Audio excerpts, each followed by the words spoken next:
Regina, thank you very much for the card.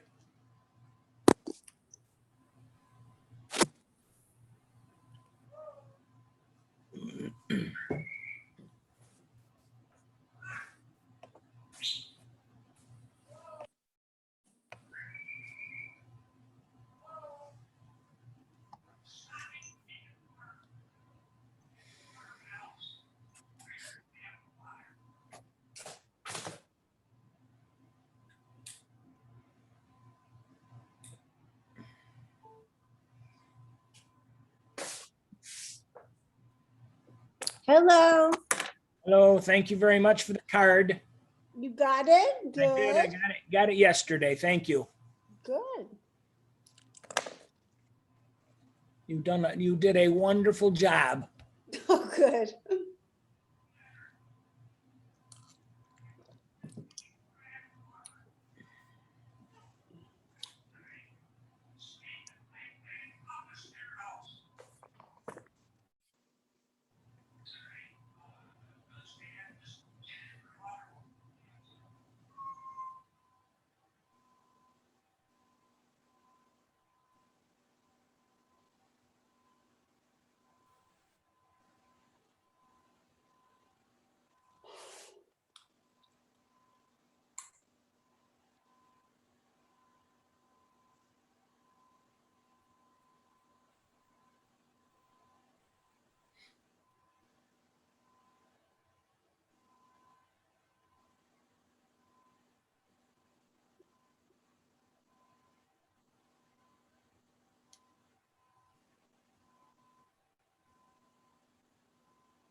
How was your course on spiritual direction?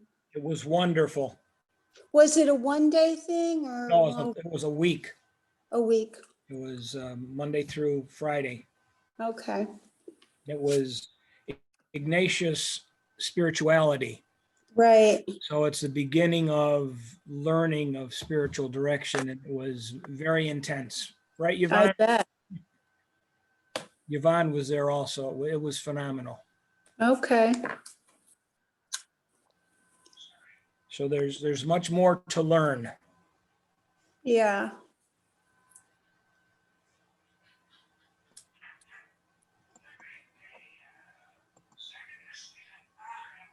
Hi, Craig. Good evening, Craig.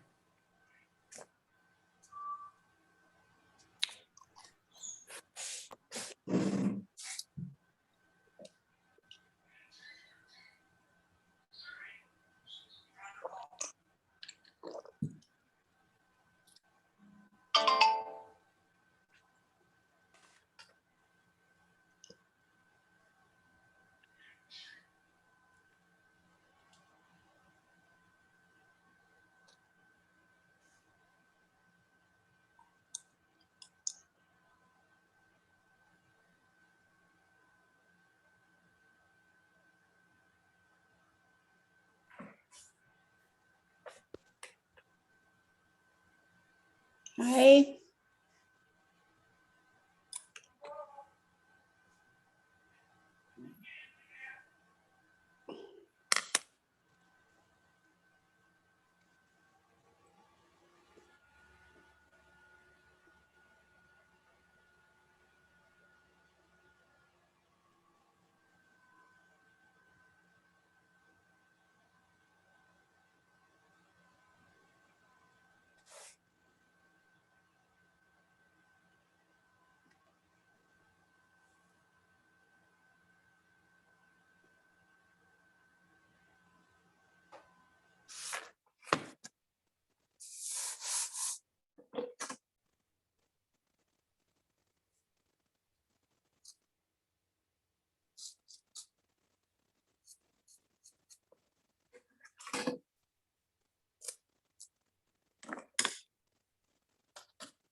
Okay.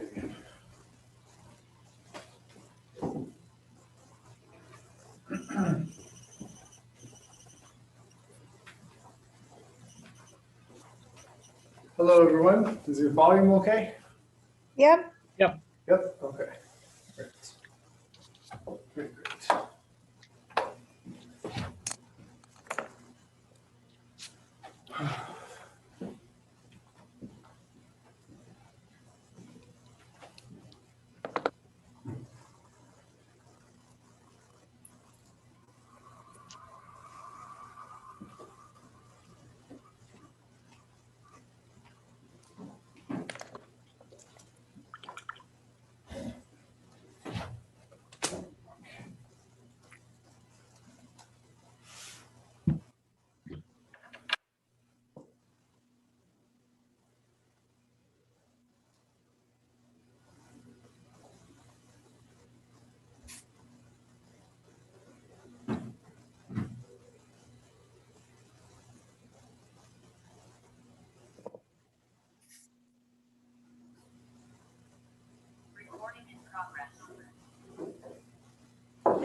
Okay.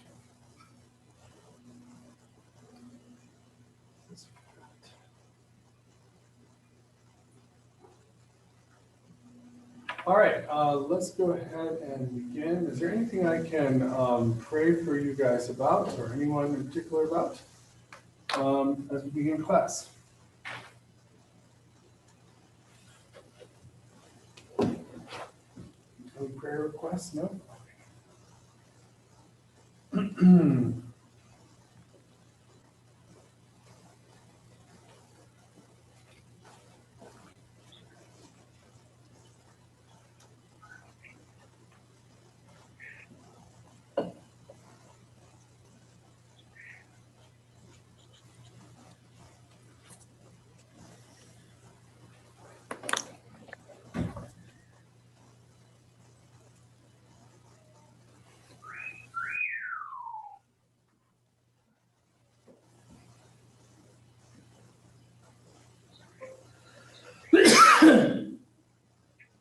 Sorry, I've got the internet installed here. 1 second.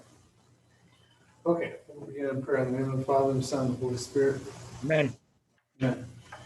Heavenly Father, I lift up the students to you. Pray you be with them in all their ways, and pray you help us to understand the things we're looking at today, and to seek the truth in them, and to know your word better as a result. And directly beseech you, O Lord, our actions by thy holy inspirations, and carry them on by thy gracious assistance, that every word and work of ours may always begin from thee, and by thee be happily ended. Through Christ our Lord. Amen. In the Father, Son, and Holy Spirit. Amen.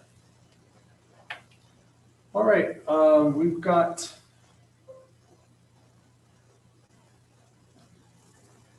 all right, we've got some storms for Jamie. Sorry about that, Jamie. Today we're going to talk about a variety of topics. I want to spend a little time with the Larry Staker article that you read, talking about various aspects of Israelite life. And we're also going to talk a little more in detail about the Forum House. the quintessential topic for ancient Israelite archaeology. And then we're going to delve into a little bit of writing. I'll give you a chance to interact with Richie and with Schneidevent. And then we'll talk about some Israelite popular religion in the form of Asherah and pillar figurines. So that is the plan for tonight. We'll see how long that takes us. And before we begin, any questions? We've got the second David paper due today. And the third David paper due, did I give you a week? Or no, I think it's due next week. Double check that. The third paper should be due next week, but I'm going to give you a little more time on it because I need to give you feedback on the first two papers before you can properly write the second paper. So yeah, David paper is supposed to be due on Tuesday, 8/3, but I'd like you to take until Friday. And I'm going to try to get feedback to you as quickly as possible, but I may not get it to you until Friday, realistically speaking, due to other classes that I'm teaching. I've tried to do 3 classes during summer 2 at the request of various things, and it was not a great decision on my part to agree to do that, but that means I'm teaching every night, Monday through Thursday. So it's I'm going to try to get those papers back to you, but I'm sorry for the delay. We'll work with you on the deadlines because you need that feedback before you can revise 1 and 2 and turn it into 3. All right, any questions about that? Okay, then let's move to the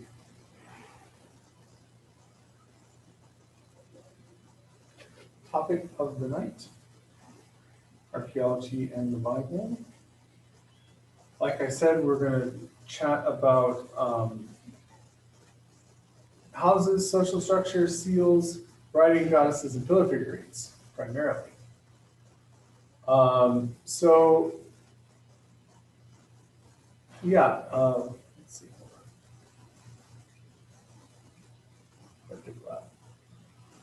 So the first thing that we talk about in the household archaeology, the archaeology of the family, is where the family lives. And so we have a lot of data about this, both from the period of time in the Iron Age, where we start to see the little villages go up in the highlands, and also throughout the later period of Iron II in B and C. So this structure of the 4-room house is pretty ubiquitous and pretty standard throughout. And in the article that we read for a class today, we saw that we've got 4-room houses, 2-room houses, and 3-room houses. And these are sort of variations of the 4-room house. But on this chart on your screen here are various exemplars of the 4-room house, which we call a 4-room house, but can also be applied to other buildings. So at the number 1 Hatzor, 4 through 5, level 5 through 6, we've got a fortress that is structured like a 4-room house with those pillars, those beams dividing those three ways and creating those 4 structures, and then the broad in the back. But it's been applied to a fortress that's much larger. And we've got then your typical 4-room houses at Tel Beit Mirsim and Tel El Kaifa and Hatzor 4 and 5. You know, of course, there's different styles that can partition them off in different ways. They're not always exactly 4 rooms. But the broad room in the back with the front subdivided into smaller rooms was pretty standard. And what was interesting about the article on this was that it demonstrated some patterning of these houses in the rural areas where you find them versus the urban areas. So did anyone pick up on what that was? Can anyone describe that for me? Well, my take on it was that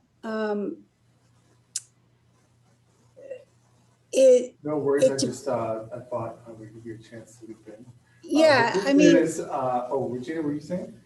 yeah, my take on it was that Regina. Oh, what if we don't have one? it depended on the size of the family, and in the rural areas, you might have a bigger Sorry, family. guys. I could try and turn this on if you have a problem, because I'm logged in. Well, uh,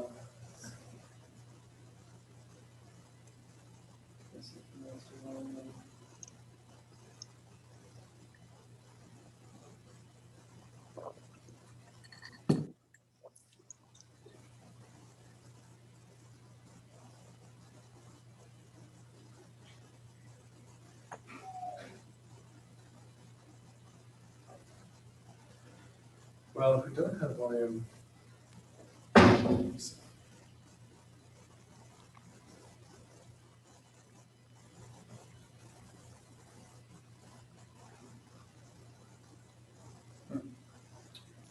Want me to ask them if they can still hear you? You can hear me, right? Yes. Oh, I just turned. So you've been able to hear so far?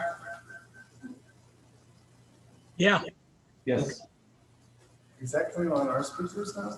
On your computer? I just turned mine on to ask them a question, but I thought I heard something from over there. Regina was talking to you. There you go, it's on. Okay, it's on. Gina, can you try once more?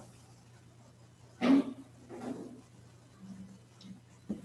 you give your answer now, Regina? Oh, sure. Can you hear me? Yeah, we got it going. Okay.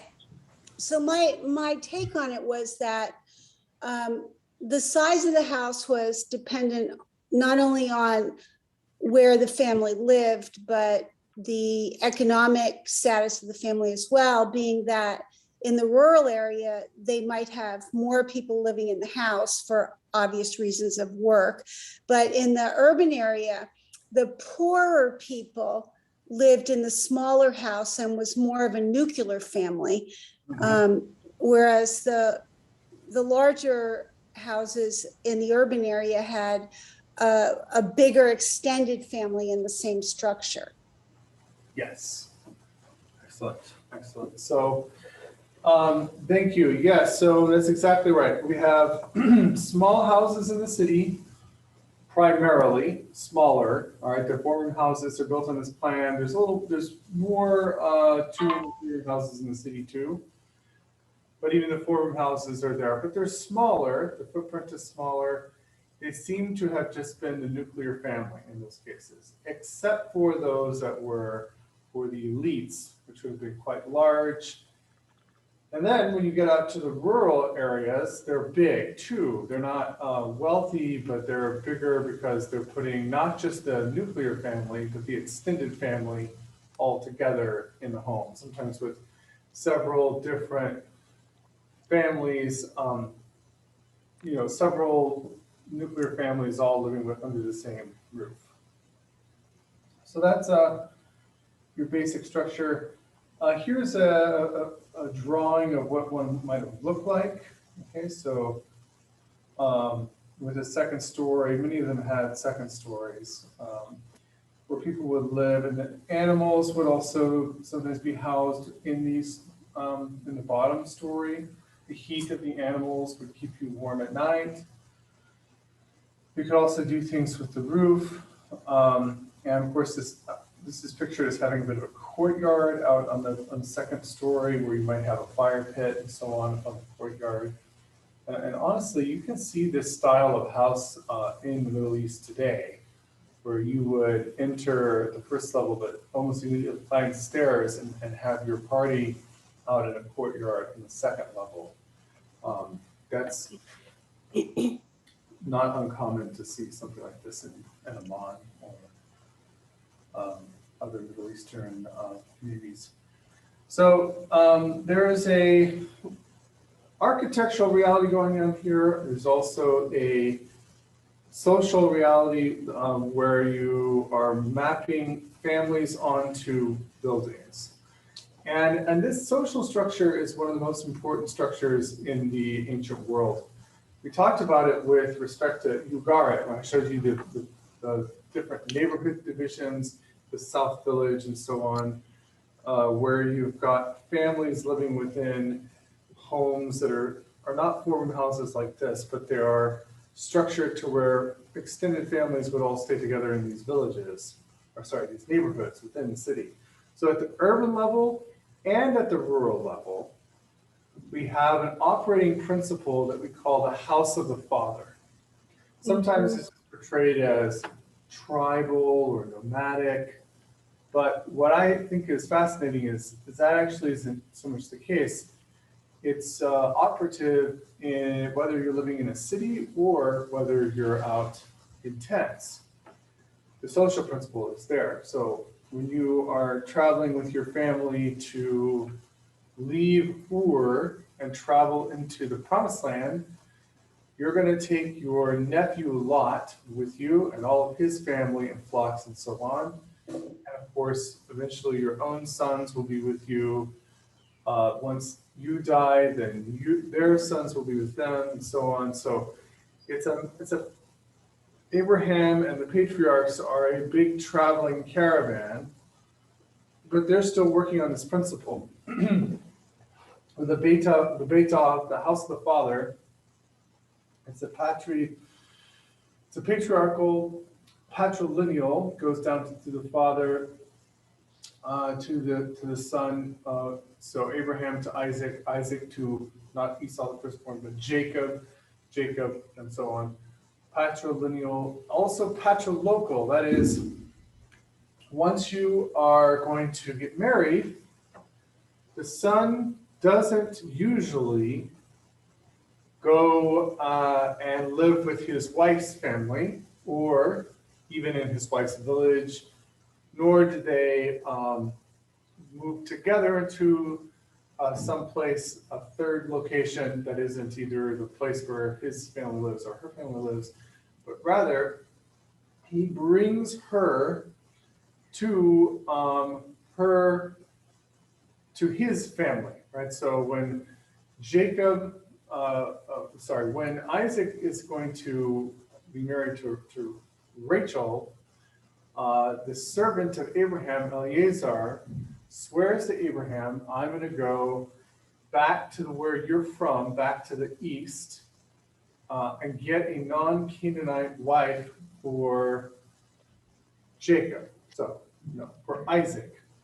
So he goes to a well and he prays and says, hey, direct me to the right woman for Isaac.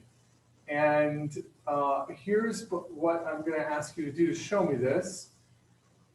When the woman who comes and offers me to draw water for me, and not only for me, but for all of these camels, then that's the one that's the right person for Isaac, right? So we have a little bit of social thing going on here, not so much from the late Bronze Age, but from the Iron Age with camels and the well.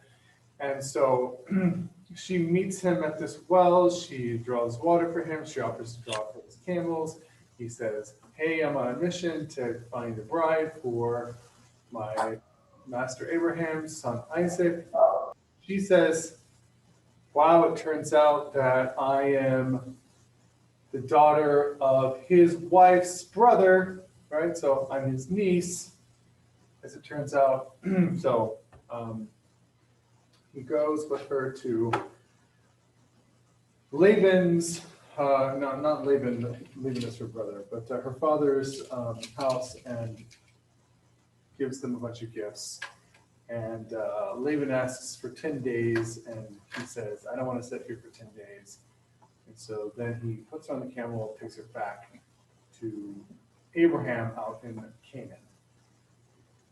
And she marries Isaac and so on. So, well, what's going on there? We have this desire to keep the family within the ethnic line. We don't have any problem with marrying one's cousin. And we even if the woman is from a far distance away, she's going to come and live with the family of the group. So that's patrilocal. And that is continuing the line of the father is really important. It's a really high valued thing. This is also an evidence for something like Ruth, which is what I actually wanted to talk about today. The book of Ruth. How many of you have ever read the book of Ruth? All right, sweet. Book of Ruth. So Ruth is valued for her loyalty, but what's interesting here is how that loyalty is expressed. So if you read Ruth from this ancient house of the father perspective, there's a lot of really interesting sort of anthropological data that goes on in Ruth and informs the story. So in this case, we've got a guy from Bethlehem who departs Bethlehem and goes across the river east to Jordan, to modern Jordan, or the state of Moab. And because there's a famine in Judah. So he goes over to Moab, and he is Elimelech, and his wife is Naomi. He's got two sons, Machlon and Chilion, and they're Ephrathites from Bethlehem and Judah. Wonderful. So they went into the country of Moab, and they're living there for the time being. Elimelech dies. All right, so she's just got the two sons now, Naomi. They took Moabite wives, Orpah and Ruth. Then they lived there for 10 years in Moab, and then Machlon and Chilion also died. So we've got 3 women now without any men. This puts them in a precarious situation in terms of the ancient world and its social setting. So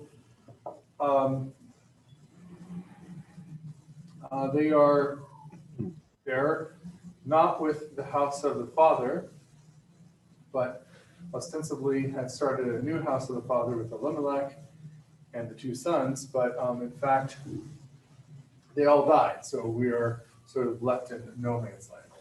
Naomi hears that there's food, so she decides to go back to Judah. So hold on one second. Power cord, computer is back.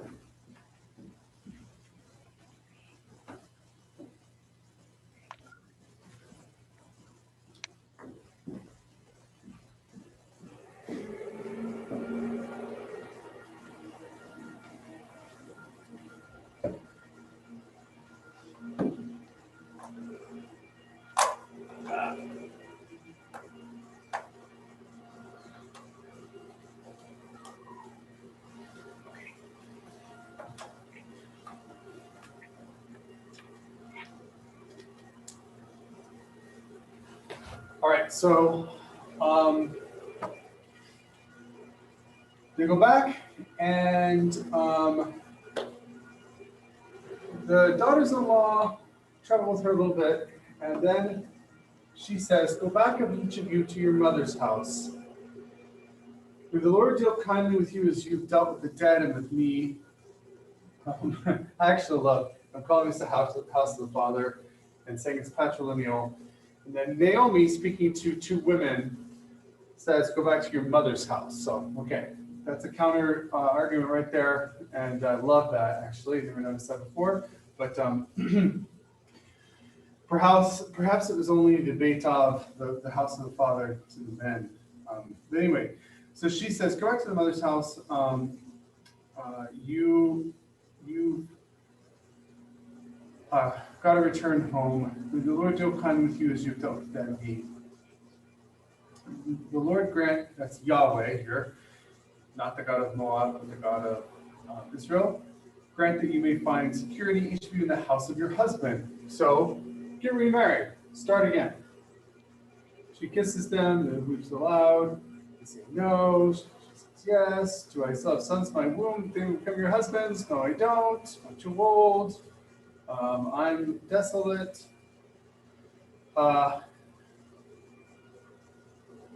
And this is how this was viewed here, right? So, turn back, my daughters, go your way, for I am too old to have a husband. Even if I thought there were hope for me, even if I should have a husband tonight and bear sons, would you then wait until they were grown? Would you then refrain from marrying? No, my daughters, it has been more better for me than for you, as the hand of the Lord is turned against me. You still got hope for getting a normal situation. I don't. So then, Ruth makes this speech to her. She says, don't press me to leave you or to turn back from following you. Where you go, I will go. Where you lodge, I will lodge. Your people shall be my people, and your God, my God. Where you will die, I will die. There I will be buried. May Yahweh do thus and so to me, and more as well, if even death parts me from you. So Ruth says, I'm going to become an Israelite.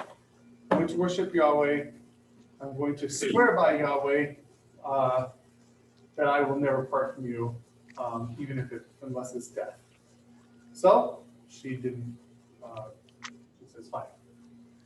So they went back to Bethlehem, and the whole town says, the women in the town say, is this Naomi? She says, don't call me Naomi, call me Mara, that is bitterness.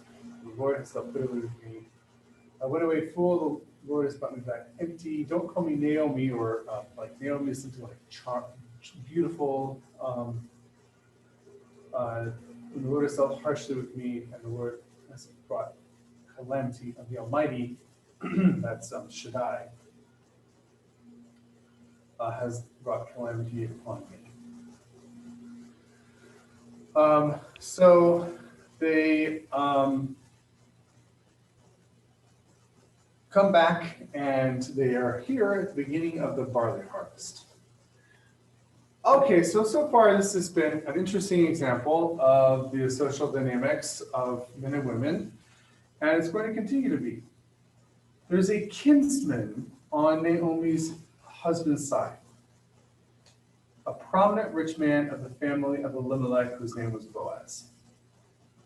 Now, in the law and in narrative in Genesis, and here in the narrative of Ruth, there's an assumption that the nearest kinsperson, whether it's a brother or uncle or cousin or whatever it may be, of a husband who dies, has an obligation to take the widow, to take care of her, to keep his brother's name alive.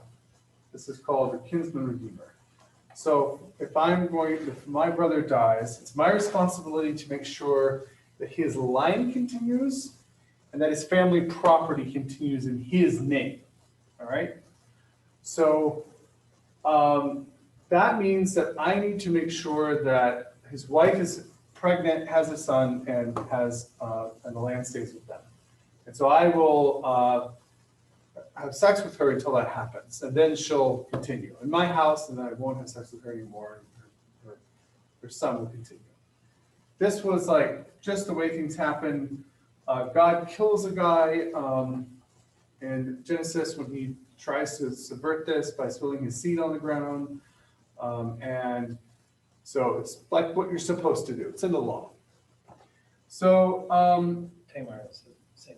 Tamar, yeah. It's the same principle. Yeah, the Tamar and Judah and what's the guy's name? I'm suddenly lost the guy who spilled his seed. Anyway, Oh, I lost his name. He's a famous Bible character, but I can't think of his name. yeah. In any case, Onan. what's that? Onan. Oh, Onan. right, from which we get onanism, but which is a misunderstanding of the entire thing that's going on there. But anyway, so all right, so we've got a little setup. We've got a little narrative thing going on. Okay, so we've got a kinsman. He's a prominent rich man. His name is Boaz. we got that as background information. It's going to be auspicious background information. And Ruth says, let me go to the field and glean among the ears of the grain behind someone in whose sight I may find favor. This is something that poor people would do. She doesn't have property. Naomi doesn't have property. They can't go get their own grain. So they're therefore unlanded, they're poor. And so she's got to go and get the stuff that's left behind. They're taking in the harvest. Some of it will just not get, little things will be left behind. And she could come behind it and take it. And so she goes to the field belonging to Boaz, and she gleans, and they left, and she's working extremely hard. Okay, she's been on her feet from early this morning till now without resting even for a minute. Boaz asks about her and then says, hey, don't go anywhere else, but just do follow behind my people and just stay here. I'll take care of you. I won't let the young men, the rascals who are doing the actual harvesting, bother you. Here's what you can drink, and so on. And she says, why have I found grace in your sight? You should take notice of me when I am a foreigner. That's another thing. Here, she's a foreigner. Poor and foreign. So this keeps going. She's polite to him. He's polite to her. She's polite back. This is wonderful. He gives her some bread and sour wine for lunch. That's really nice. And eventually she goes home. She's got an ephah. That's quite a lot of barley. And her mother-in-law says, this is amazing. And then, hey, it's the right guy. This is an incredible coincidence that you found this particular fellow. So this keeps going on, and she does this throughout the barley and wheat harvest, works very hard in the fields, making sure that she and her mother-in-law have enough food to eat. So Naomi then gives her some advice, beginning of chapter 3. I need some security for you, so it may go well with you. We've got this kinsman Boaz. You wash and anoint yourself, put on your best clothes, go down to the threshing floor. After the winnowing is done, it's sort of a festive time. And then once he's done eating and drinking for the night, then go uncover his feet and lie down. He will tell you what to do. This is basically a marriage proposal, all right? She's going to go and offer herself to Boaz.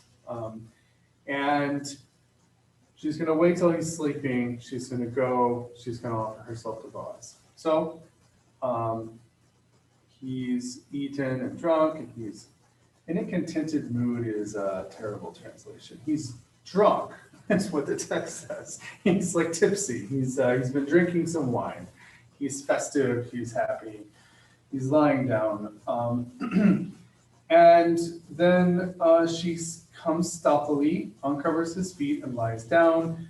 And he's startled, turns over, there's a woman. She says, I'm Ruth, spread your cloak over your servant, for you are next of kin. So it's a proposal. Please pick me. Please choose me. There's a real initiative being taken here by her, which is probably unusual, but definitely within the realm of possibility, as this is a text from this period. So he is really happy.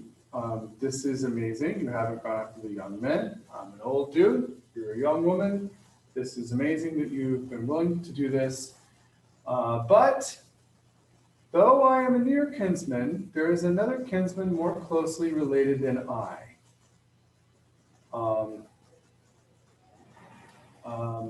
Remain this night, and in the morning, if he will act as next of kin for you, good, let him do it. If he's not willing to act as next of kin for you, then as the Lord lives, I will act as next of kin for you. Lie down until morning. So I'm just trying to think through this. Yeah. Okay, so the father of her son, right? Yeah. Is the one who's got the land, and the son was supposed to inherit. Yeah. Right? But he's still alive. Father, Oh, the father's dead too. the father's too. Elimelech, Naomi's husband, and the son, Ruth's husband, they're all dead. Yeah. Okay, because it would be the father's brother that would be the next one, or Yeah. one of those brothers that would normally, but, so they all had to be dead.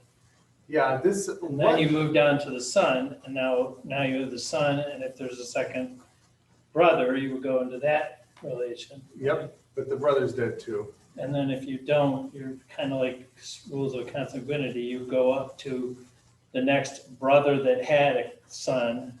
Yep. And go back down until you found somebody that was the next male in line. Yeah, exactly. Okay, all right. Yeah, exactly. Kind of like the laws of consanguinity, just a little different twist. And they're doing it on the basis of Naomi, because Ruth wouldn't necessarily count in this situation. She's a foreigner, but this is probably why Boaz is older than her. He's the next relation to Elimelech, But we don't know how he is. but we don't know how. He's a kinsman, and there's someone nearer than him.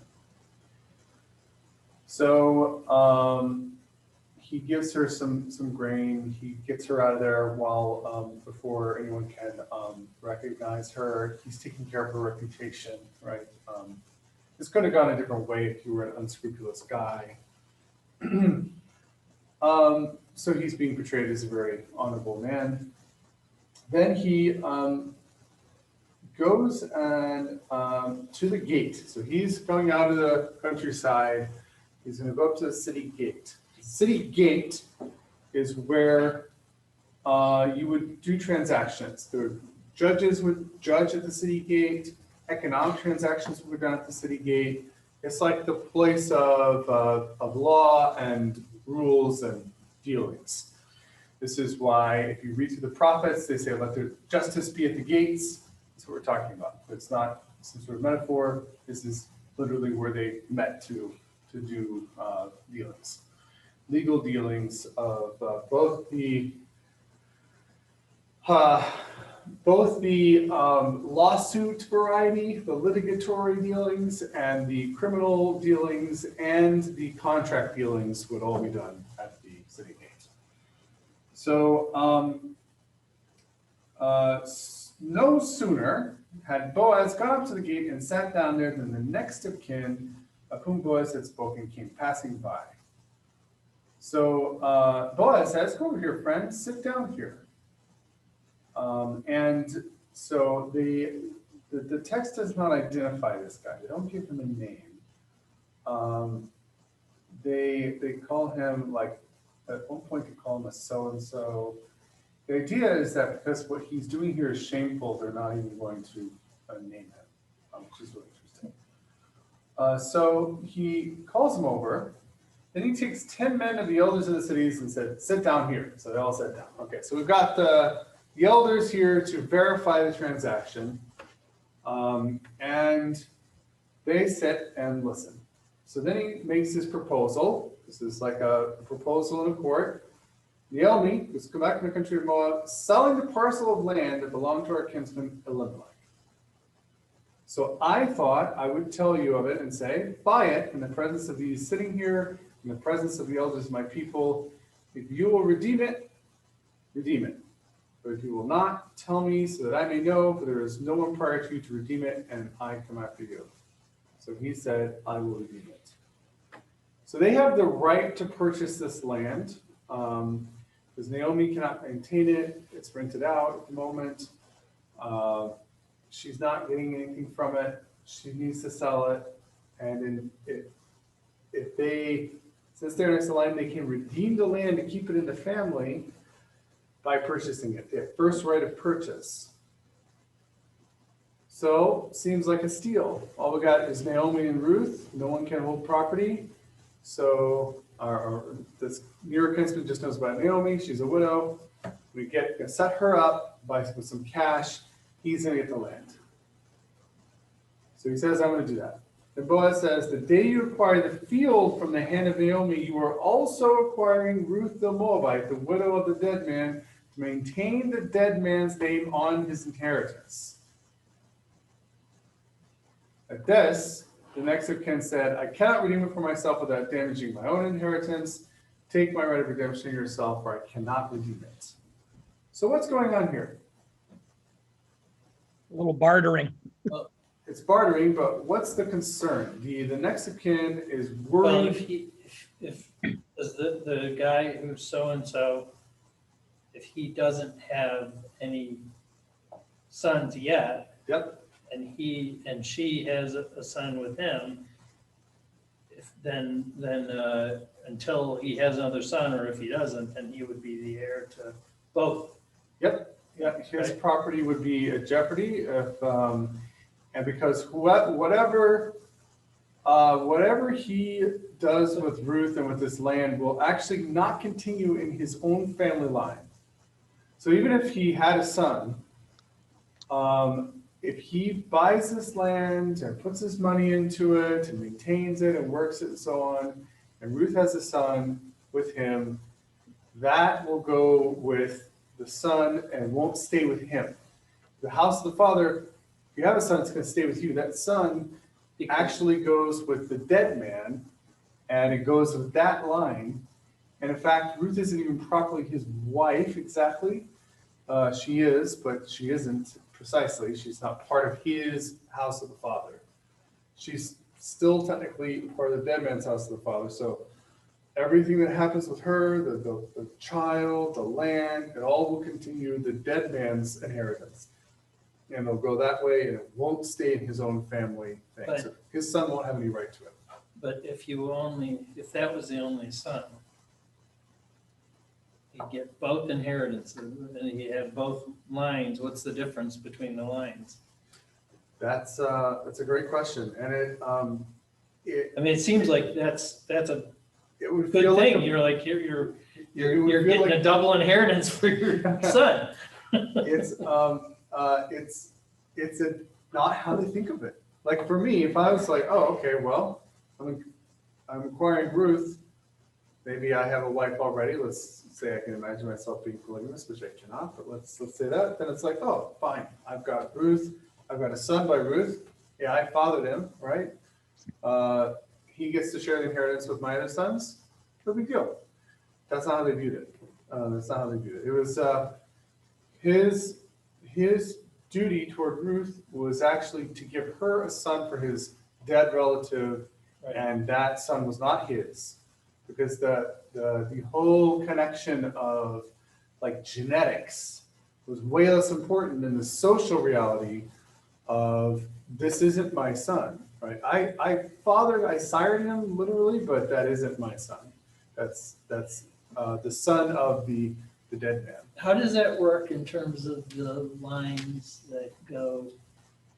It actually makes a little bit of sense way looking at it from another point of view, but as they go down the lines, Exactly, yeah. we recite in the Bible, right? It would work exactly like that. So it would be, the father, the deceased father, whose line we're trying to continue, is the one who's in the genealogy line, or not the actual father. Generally speaking, yes, although in this case, Boaz does get in all the genealogies because he's such an exemplary guy, and we lose the sight of Hilion altogether. So when you get to David's thing, they refer to him as the son of Ruth and Boaz, but the emphasis is on Ruth. So yeah, but that's the legal principle. It's actually the continuation legally, and the genealogy legally, that is more important than the physical sort of DNA actual father.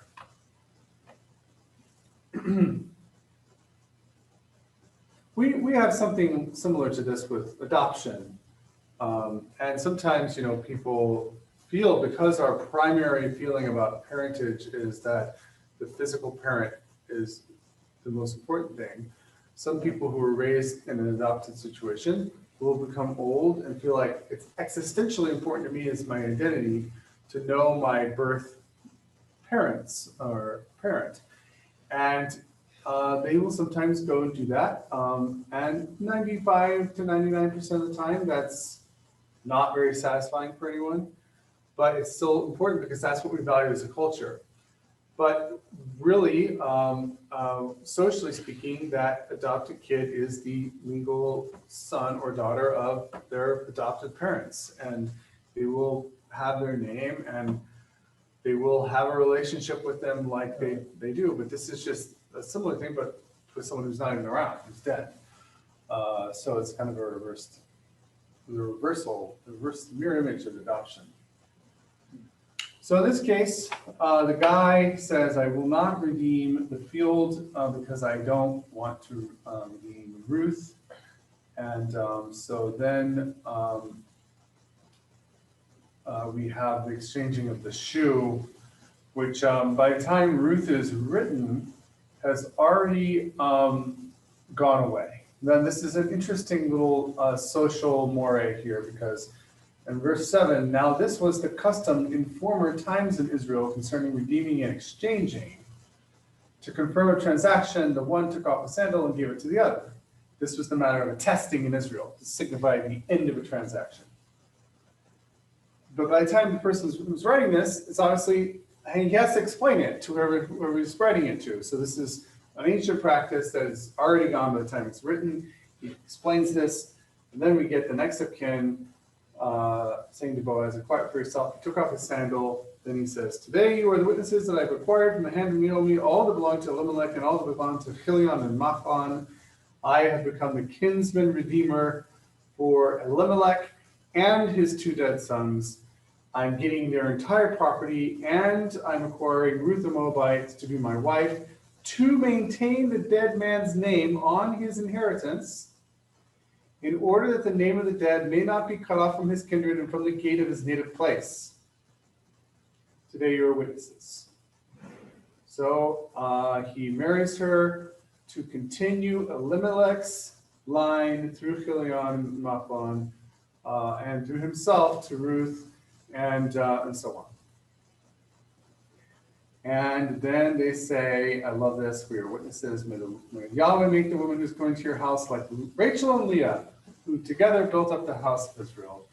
May you produce children in Ephrathah and bestow a name of Ruth, Bethlehem, and through the children the Lord will give you by this young woman. May your house be like the house of Perez, whom Tamar bore to Jacob. This connection is not lost on the people in the story. You brought up Tamar. Perez is the son of Tamar that she got by outwitting Judah. Judah gave her a son. He died. Then Judah was like, fine, here's another son to his brother. And Onan refused to perform his duty, just like this kinsman redeemer.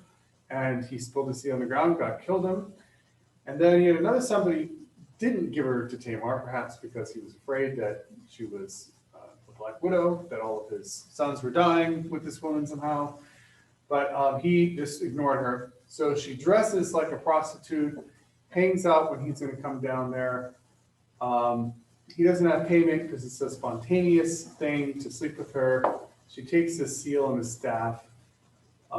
He tries to send payment, can't find the prostitute, is mystified, loses his seal and staff. She is pregnant by him, bears Perez, when he finds out that she's pregnant, he orders her to be killed because she's a whore. And then she says, hey, Judah, I'm not a whore, actually. You're a whore. And you're just stealing your staff. And then Judah says, That's your staff. Off they go. And then Perez is one of the sons that she had. She has twins, and Perez is one of them.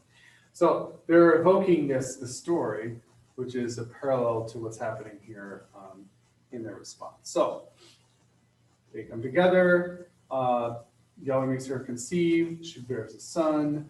Then The women said to Naomi, "Blessed be the Lord who has not left you this day without next of kin, and may his name be renowned in Israel. He shall be to you a restorer of life and a nourisher of your old age, for your daughter-in-law who loves you and who is to you more than 7 sons has borne him." Then Naomi took the child and laid him on her bosom and became his nurse. This is puzzling. I don't think she could have literally nursed him, but she somehow became his nurse. And that is really important because it's not that Ruth has had a baby for herself. She's literally had a baby for Naomi, right? Ruth, the foreign Moabitess, has given this baby to Naomi to continue Elimelech's line. Naomi has now had another child, and the women of the neighborhood gave him a name, saying, "A son has been born to Naomi." They named him Obed. He became the father of Jesse, the father of David. So this is A double agency. a double agency. Yeah, exactly. Thank you. And it's the house of the father in operation. How does all this work? It's a legal fiction. It's Ruth literally bears him, but it's the son of Naomi. It is the metaphor, the ruling metaphor of the house of the father. And it's not that women don't have agency. It's not that they don't operate within the system with their own sort of ways, as we can clearly see from Naomi and Ruth doing their thing to make this happen. But it is absolutely a patriarchal, not a patriarchal, patriarchal can sometimes just be pejorative, but it's literally patriarchal. The men are ruling, it's patrilineal, that goes from father to son to father to son. Even if the father's dead, it still happens. And it's patrilocal. The women come into the house of the father of whoever it is that they marry, and that becomes the ruling metaphor for their life. So that is an extrapolation of the 4-room house and its function. It is a architectural, concrete image of the whole society and how it's built, which is all around this house of the Father. Any questions about that? Or thoughts? Comments? Yeah. Why do we have a book?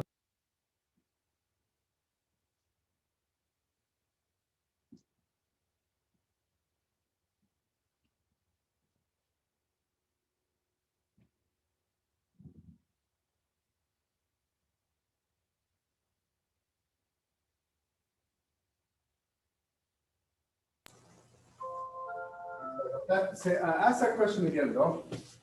Why do we have a book? Unless there's some other reason for the book other than what we're illustrating here, why do we have a book in the Old Testament that is antithetical to the principles in the New Testament? Which principles? I mean, this would be, no, I guess not in this case it wouldn't be, but in other cases illustrating the principle, it would be an adulterous situation. Oh, with Ruth seducing him? Well, she's no longer, well, her husband's dead, so she's a widow, so Yeah. she's free. Boaz is free too, so in this case, it wouldn't necessarily, the principle doesn't run annihilation, I guess. But obviously it does when you're talking about some of the other stories. Like Tamar? Yeah, Yeah. yeah. So. Or Abraham. Oh, yeah, well. Because it's also illustrated there, except in a different way. Yeah, I actually, of course, I've mentioned this before, but I think the divine pedagogy, if you look at this theologically, you just have to say, there's things that are richly expressed in the Old Testament that are part of the New Testament, or are almost better expressed in the Old Testament. But there's other things that, society is, an ancient society, and the divine pedagogy is transforming that society in a slow way, Right. which Jesus speaks to when he talks about, I give you this law. Moses gave you the law of divorce. It'd be, you just write a bill of divorce and be done, but that wasn't how it was intended to be. It's just like, because of your hardest of your hearts is what he says, but we might just say social mores or whatever. And honestly, yeah, It means to not, to still be restrictive about the creative act, but allow it in a restrictive way through the cultural practices that are. absolutely. Go. And there just would not, like Tamar is righteous because she does what she's supposed to do, that Judah's failing to do, which is she obtains a son. And that is far more important to the ancient Israelites than whether the intercourse was kosher or not. And it's just like, they wouldn't, the intercourse being kosher would have all to do with the house of the father, right? If a young woman and a young man had sex before marriage, per se, let's say that, the issue wouldn't be some abstract, is sex before marriage right or wrong? The issue would be that guy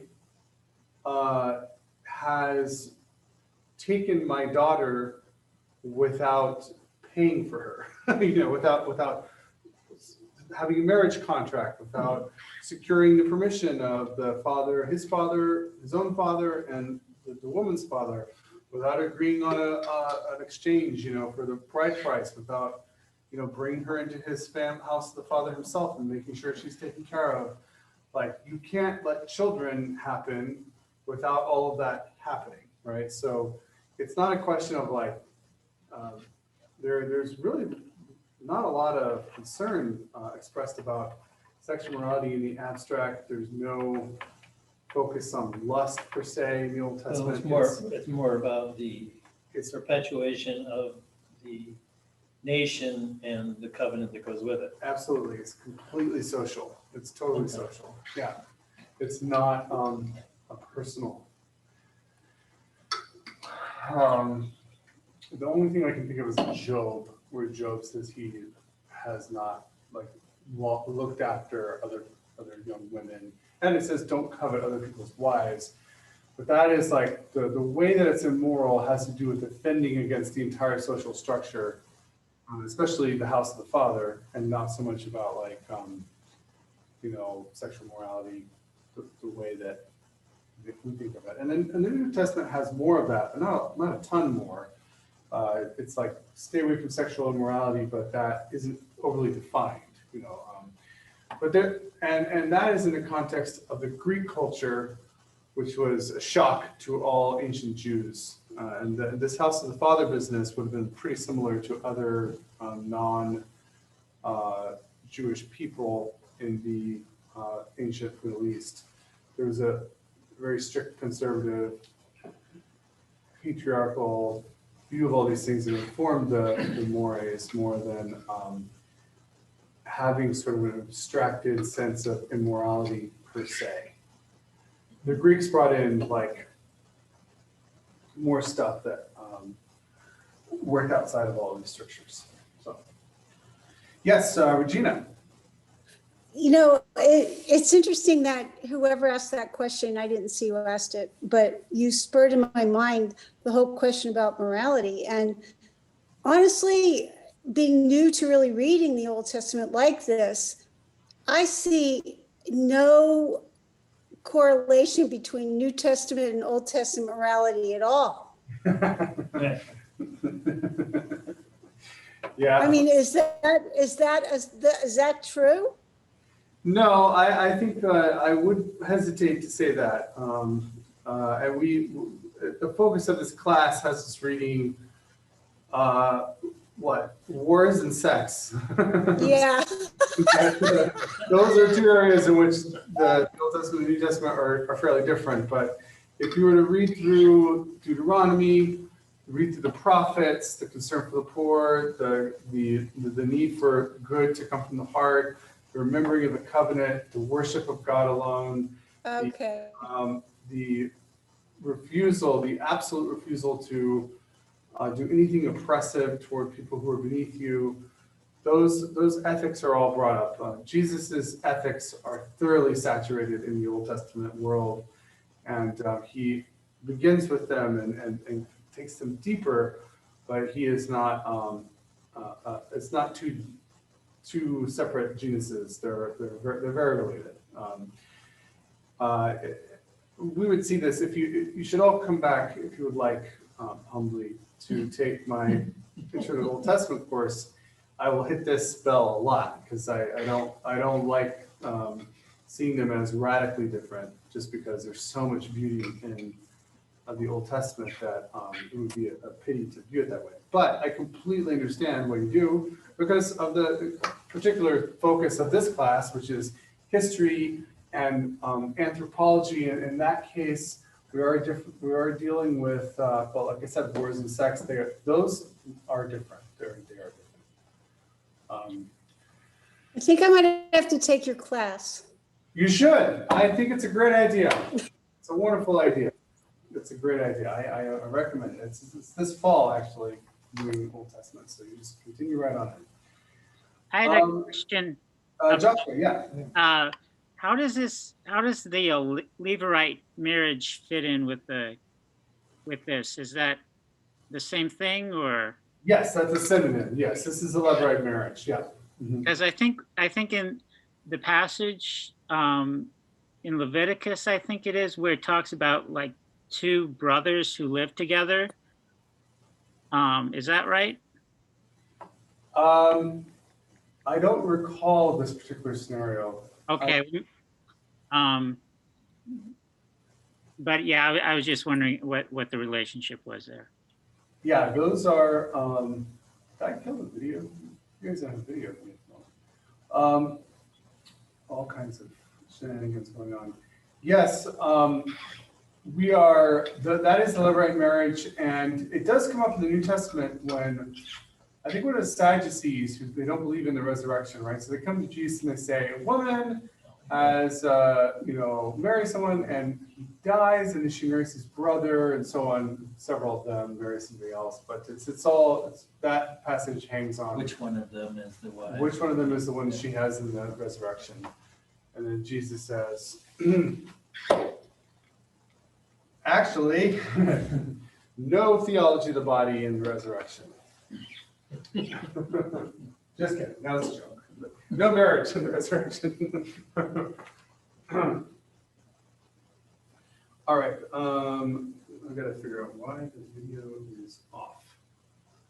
Let's see. Start video. There we go. Okay. That was not too hard. All right. So yeah, great question, Joshua. That is exactly what that is. The Levirate marriage. And I don't remember the passage in Leviticus, but if you think of it, we'll look at it. All right, any other thoughts on this? So lots of fun social things going on, Ruth, from the house of the Father to handing over sandals to grain practices. If you read through the laws in Deuteronomy and Exodus, I think even in Exodus 23 or 24, but definitely in Deuteronomy, you have this practice of leaving some of the grain. Don't cut the corners of your fields. Like, let the scraps be left behind so that people who don't own their own property can come by and get their grain. So that's part of the law, and we see that going on in practice here as well. Okay, I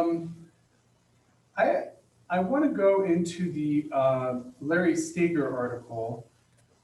So if you, and the thing we're going to do is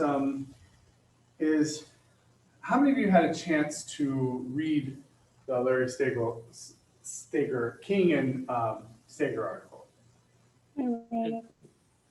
Okay, a couple of you, 3 of you. Okay, good. So I'm going to go into groups like we did last time and talk through some of that. I think we'll press on to do that, actually. So, but instead of talking about the whole article, it's quite lengthy and covers a lot of things. So let's pull it open. For those of you who didn't have a chance to read it, you can pull it open on your computer now if you'd like.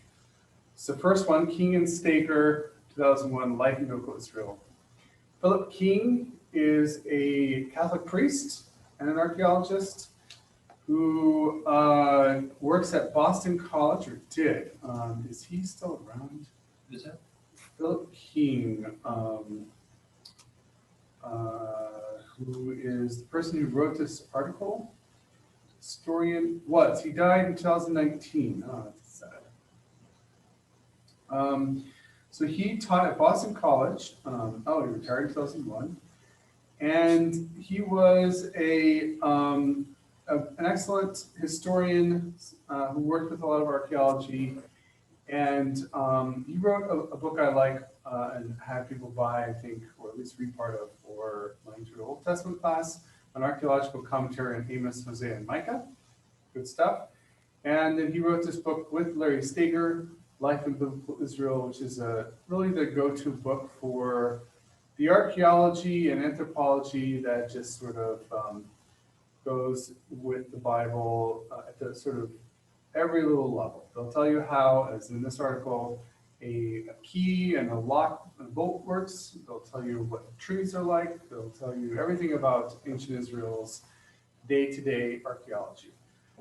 Larry Stager, his co-author, was the professor of archaeology at Harvard for his career. And so he was the director of the Harvard Semitic Museum.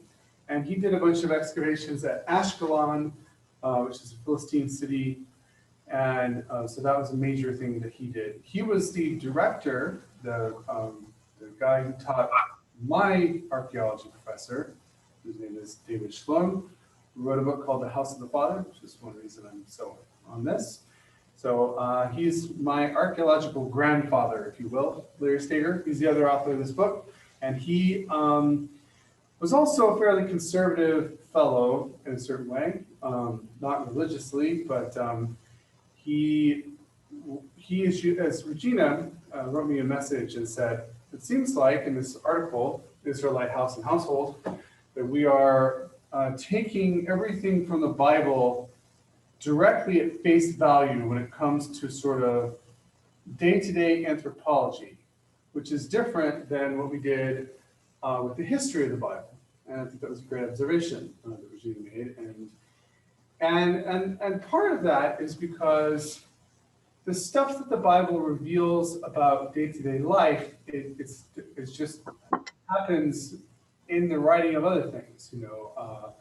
You learn that there's a room in the back because Amos is writing a little poem and says, "Go ask if there's anyone with you in the back room." There's no one. It's a judgment oracle. No one's back there. Everyone's dead. So you learn something there. You hear about the types of trees throughout the books. You hear about keyholes and the Shir HaShirim, the Song of Songs, and in Judges. So they take all of this at face value, as you'll have noticed in this chapter. And some of it even, I think they probably talked about this in the introduction, they are not quibbling in the book about the historicity of everything they quote.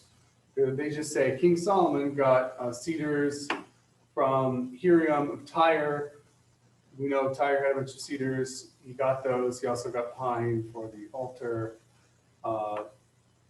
inlays, and from Hiram, and so on. So they proceed. So they treat the biblical text as just like a complete source book for all of this anthropological, archaeological data. And part of that is the method they're doing. Part of that is the fact that it's sometimes easier to pull that kind of data from the Bible because it's not creating a narrative. It's just using the stuff of daily life in the narrative. So it feels a little more native, if you will. But also King and Stager. King is a Roman Catholic priest. Stager is a guy who was just like, hey, all you minimalists, you're wrong. The Bible tells us tons about history and anthropology. They're both kind of conservative people. So you're going to see them use the Bible in a little different fashion, then you'll see someone like Finkelstein, who gets mostly angry at the Bible. Okay, that is a little intro. So what I'd like you to do is I'm going to put you in groups, 3 groups, and a group 1 will take building materials. Let's see, what do we got here? 33 pages. We're going to take building materials through primogeniture. So don't you end at primogeniture. Then group 2 is going to take primogeniture to food preparation, end at food preparation. And group 3 will take food preparation to the end here, religion and healing. Now, I just want you to look at those sections, talk through them with the person who read it, and just talk about anything interesting. You don't need to summarize every section, but come away with like, here's the thing we want to talk about with the rest of the group from this article. This is a long chapter. This book is worth getting. It's a little bit difficult reading, but if there's anything you're curious about, I had to sit down and read this book cover to cover, and it nearly killed me because it's so boring. It's certainly for grad school, but it's wonderful if you're like, wait, what's that thing? What's the reality of this? And you just turn to the right section and it has it for you. It's a great reference book, and there you go. So, yes, question? I was just going to say, I only got the first part of that. I only read the first part of that. Okay, no problem. Okay, no problem. We'll have you be in the group that does the first part. Okay. That's what we'll do. Okay, we're gonna do 3 breakout rooms. Oh, and it so happened that the roll of the dice put you in the first room. So look at that. Yeah. All good. 2 and okay. I'm going to open the rooms and have you talk this out, and I'll visit each of you in turn. I have you in room 2, so you can hear them talk about it.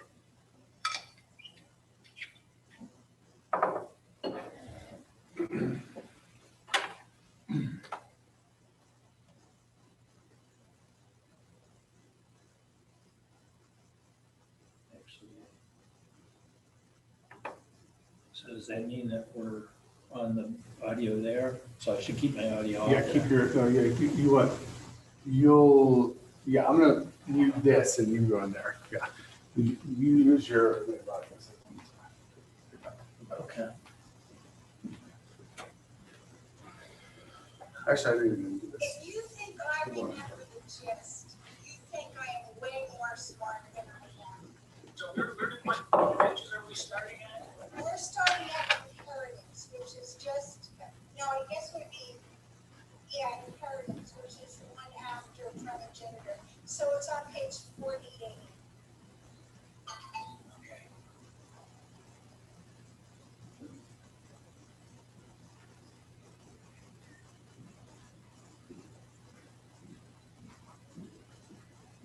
Okay, so we're talking about inheritance and the women, Yeah, and like we were just talking about with Ruth, with women, Yeah. they were subservient per se, and they owed everything to their husband if they were married, and like they were talking about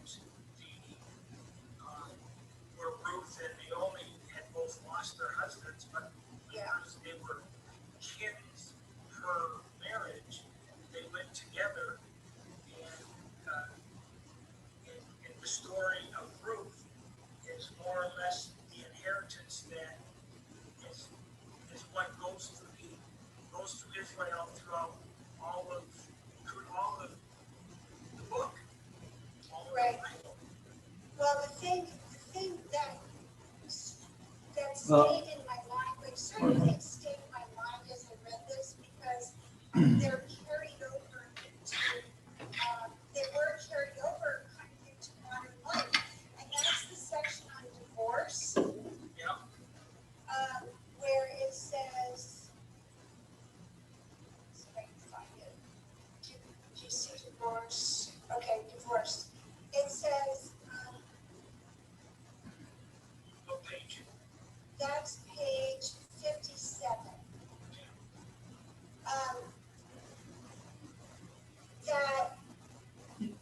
You, The law of Deuteronomy gives only to the husband, not the wife, the power to initiate divorce proceedings. And at the, I don't know if it was in the 70s or whenever it was, but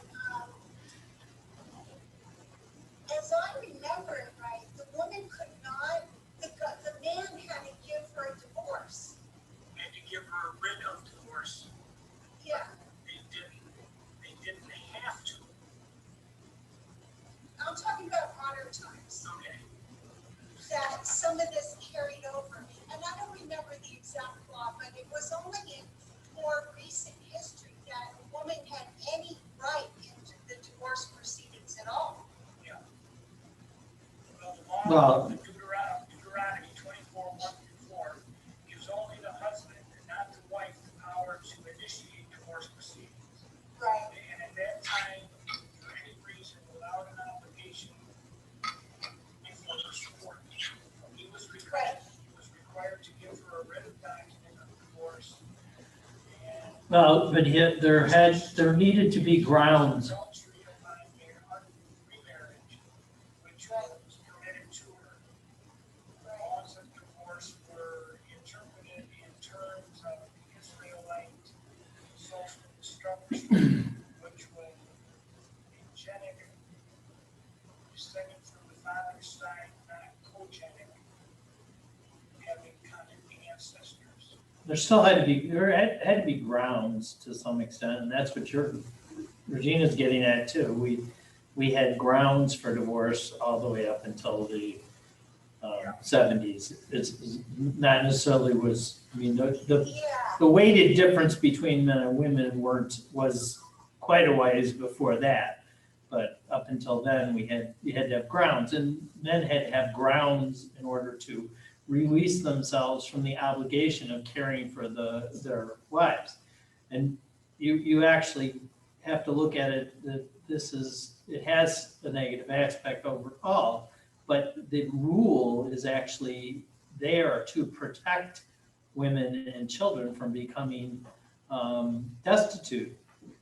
And it requires it requires a man and his lineage to maintain the responsibility that they have for those wives and kids, even if they die. So it's got, the overall systemic thing that you can qualify as being prejudicial. This rule is actually built into that in order to protect women and children from the system itself, which would otherwise allow men to just dispense with their wives for any reason whatsoever. But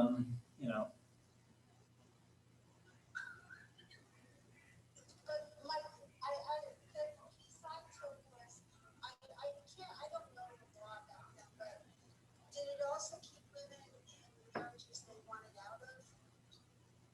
Oh, yes. It kept both parties technically. Oh, I said technically it kept both parties in, could keep both parties in marriages they didn't want to be in. But it was more restrictive in keeping women because women didn't have any means of getting a divorce unless the husband also wanted it. But if the husband didn't have any grounds, he couldn't get out of it any easier than she could. Got it, yeah. So grounds were constructed a lot of times, but that's They would keep them in their marriage, you know what I'm saying? right. Which was there to be protective for the children and the. I don't know. I don't know if we have the part, if we're supposed to talk about the part on illness and healing. I didn't grab that. Yeah, I didn't take down the numbers or whatever, but I'll tell you, I grabbed right onto that because given, right, all we talk about here is more of sex.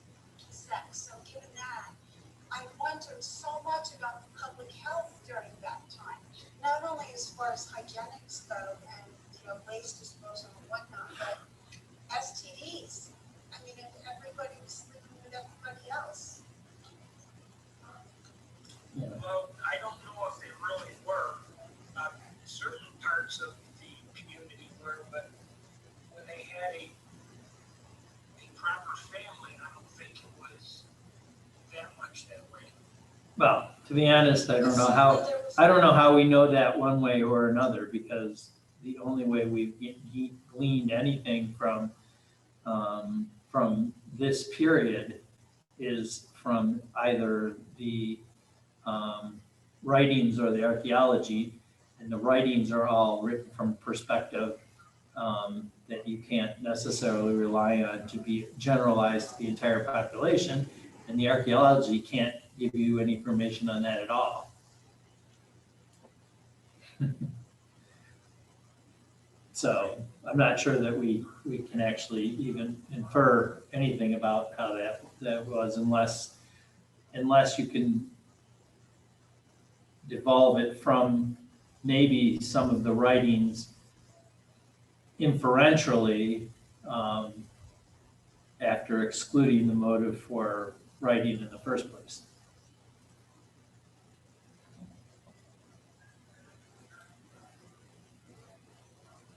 But most of this stuff is all really about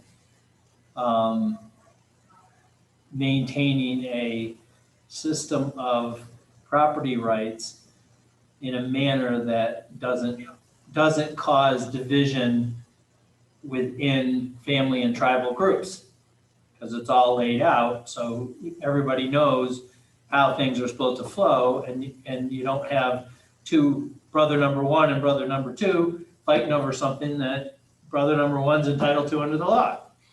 If the law wasn't there, they'd probably be fighting.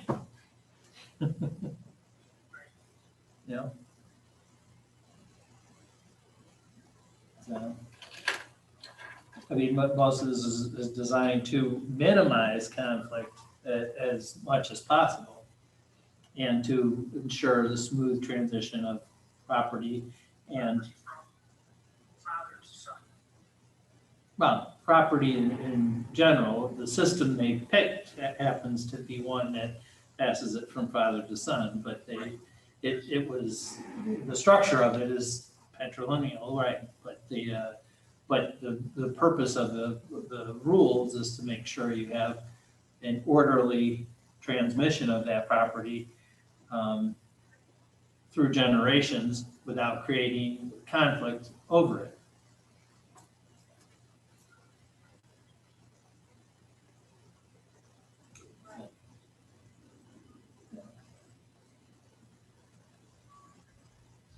And I don't know what,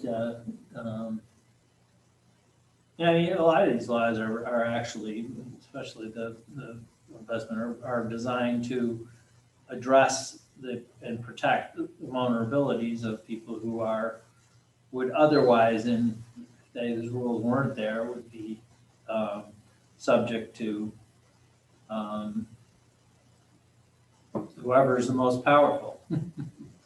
There certainly are a lot of rules in families, aren't there? There were back then. Yeah. I mean, all rules are essentially designed to try and minimize conflict. That's why we have them. Yeah. It gives us a context within which we can live together. The other thing I thought was interesting is when they talked about the aging of people, the old age, and how it's likely that people didn't live to old years at all. But that's what the Bible refers to. Depends on what you consider old years. When everybody's dying in 40, right, but when everybody's dying in their 40s, then it's really not any different than now. You're just pushing the timeline, you're squeezing the timeline a little shorter. Right? Because you're still going to have, mean, people are dying at that age because there's, you know, issues that cause them to die at that age naturally, so. So, Right, but that makes any reference to someone who's, 80 years old. Right? What do you mean? Well, aren't these women that are said to have had babies at 80 years old? I mean, we know that can't be true. Well, they're right. There are references to lots of people who are beyond what we would consider normal in the years based on our understanding of life expectancy. But I don't know, I don't know whether those were meant to be, just like lots of other things, meant to be completely historically accurate, or maybe a way of showing somebody having a little more extended longevity than other people. So a woman in her 50s, right? You're wrong. A woman in her 50s would be considered like a woman in her hundreds in terms of socially, but she might still be able to conceive. Right, but all my only point is that, like this passage from 77, where we say, today I, Barzilia, am 80 years old, do I know right from wrong? He certainly takes what he eats, what he drinks, I mean, that's Yeah. probably highly improbable. Maybe, maybe not, I don't know. I mean, there are people who are in rural communities that don't have a lot of any extra health care that we, attribute to our society today, that But they live have to long, ripe old ages without any intervention whatsoever. But they have toilets and they have public health. Maybe not. Some of them don't, some of them don't. Well, just because there were factors that caused people to die earlier in that generation doesn't mean that everybody's exposed to those factors necessarily. I think well, to me, it puts it off. Yep, we're back. Recording in progress. All right, wait, I gotta turn myself off here. All right, wait, I gotta turn myself off here. Okay. Okay. All right, welcome back, everybody. Thank you for your breakout room participation. We've now reached a point where we should probably take a break. So I'm going to give you a break. Sorry, Ron, you came in just in time to not be in the breakout room and then to have a break. So apologize for that, but we're gonna take let's make it a, 7:45, we'll come back. When we come back, I'll be looking for your breakdown of your discussion that you just had. So don't forget it. And then we'll come back and talk about it. All right, 7:45. Thank you, Doctor. I just realized. Oh, why am I activating when I'm not? I muted. I shouldn't be activating. Oh, I got a mute on here. That's why.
All right, let's dive into what we said. I guess, oh, you know what, 7:43, sorry.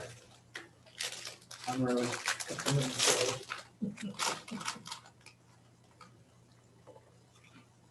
We're not back yet.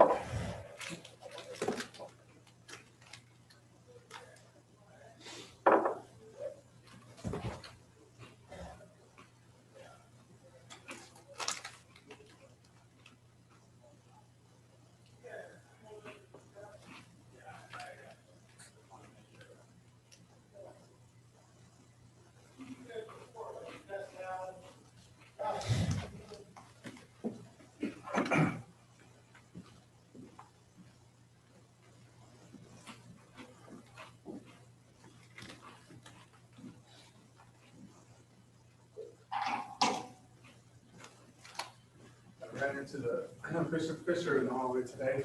What? I ran into Bishop Fisher in the hallway today. Oh, yeah? He was carrying in some food. And I was gonna say hello. I forgot what you're supposed to call a bishop. Like, He actually likes Mike. yeah. Bishop Mike. He doesn't like Bishop Fisher and doesn't like Your Excellency. It was Your Excellency I was looking for. Right? He wants Bishop Mike. So I said, hello, your bishop.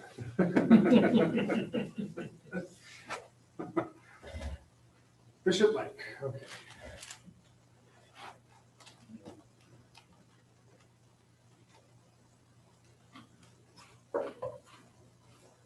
All right, welcome back. We're gonna do your breakout room summaries. So let's start with group one, which was on the first part of the article, and that was Craig, Josh, and Yvonne. What's good? Well, we talked about the household and how they lived in the pillared house and sort of how they used the space, and about some of the technology that they used in terms of like the keys and Oh, yeah. the way they built the windows to regulate the temperature. So we were pretty impressed with how they were able to do that. And I guess we were sort of wondering like who would have the job of building a house, and how long would people live in a house and that sort of thing. Okay, that's a good question. First of all, before we go into that, can you tell me about the windows? How did they regulate? I think it was the way they were like just like a thin windows, I think it said. Uh-huh. Let me see where I can find, if I can find that. It looks like they're all up top, right? Mhm. So they're designed to disperse the heat from the top. right? Pull the cool air up, right, from the bottom. Yeah, I think so, yeah. Is there something down the ground so that they're doing something, the equivalent of that, what they do today, they do bio. It says windows were simply, Ground and they circulate the air from the ground back. I don't think so, but yeah, but that would be smart. Josh, what were you saying? yeah, it says windows were simply slits in the wall. They were deliberately made small, both for security and for keeping the house cool in summer and warm in winter. Good. And then with no chimneys, they were important for getting the smoke out of the house. Right, right. Excellent. Good. It depends on the era. Of course, a sort of community would have built their own houses themselves in some cases, and then later on in a city or something, there would have been craftsmen who were good at building houses who we hire to build the house.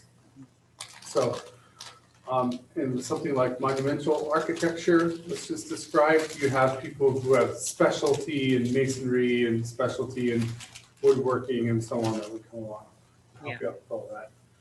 So it depends on what house and what era, but anything from do-it-yourself all the way to highly specialized.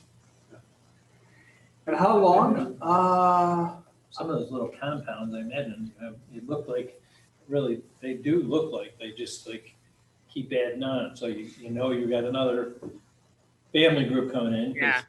One son's married. Okay, we got to build an addition. So everybody gets together and they put the addition on. Yeah, that's exactly right. There's a lot less moving around. You're going to stay there with your family. You're going to add things onto it. You've got family property, pass this down from generation to generation. So usually until the whole thing gets destroyed, you have continuous habitation. So, yeah. What? Until, like, if you in archaeological digs, most of them evidence continuous occupation until you get a destruction level. Oh, right. Yeah. So that could be If you move 10 years, it could be 70. Yeah, if you move, it's usually everyone in the city's moving or getting destroyed. Yeah. So, all right, let's go to group 2. Thank you, group 1. What do you have this for us, group 2? That's Bill, Deacon Daniel, and Regina. Go ahead, Bill. My comment was that because Regina was talking about the patrilineal system and how it is sort of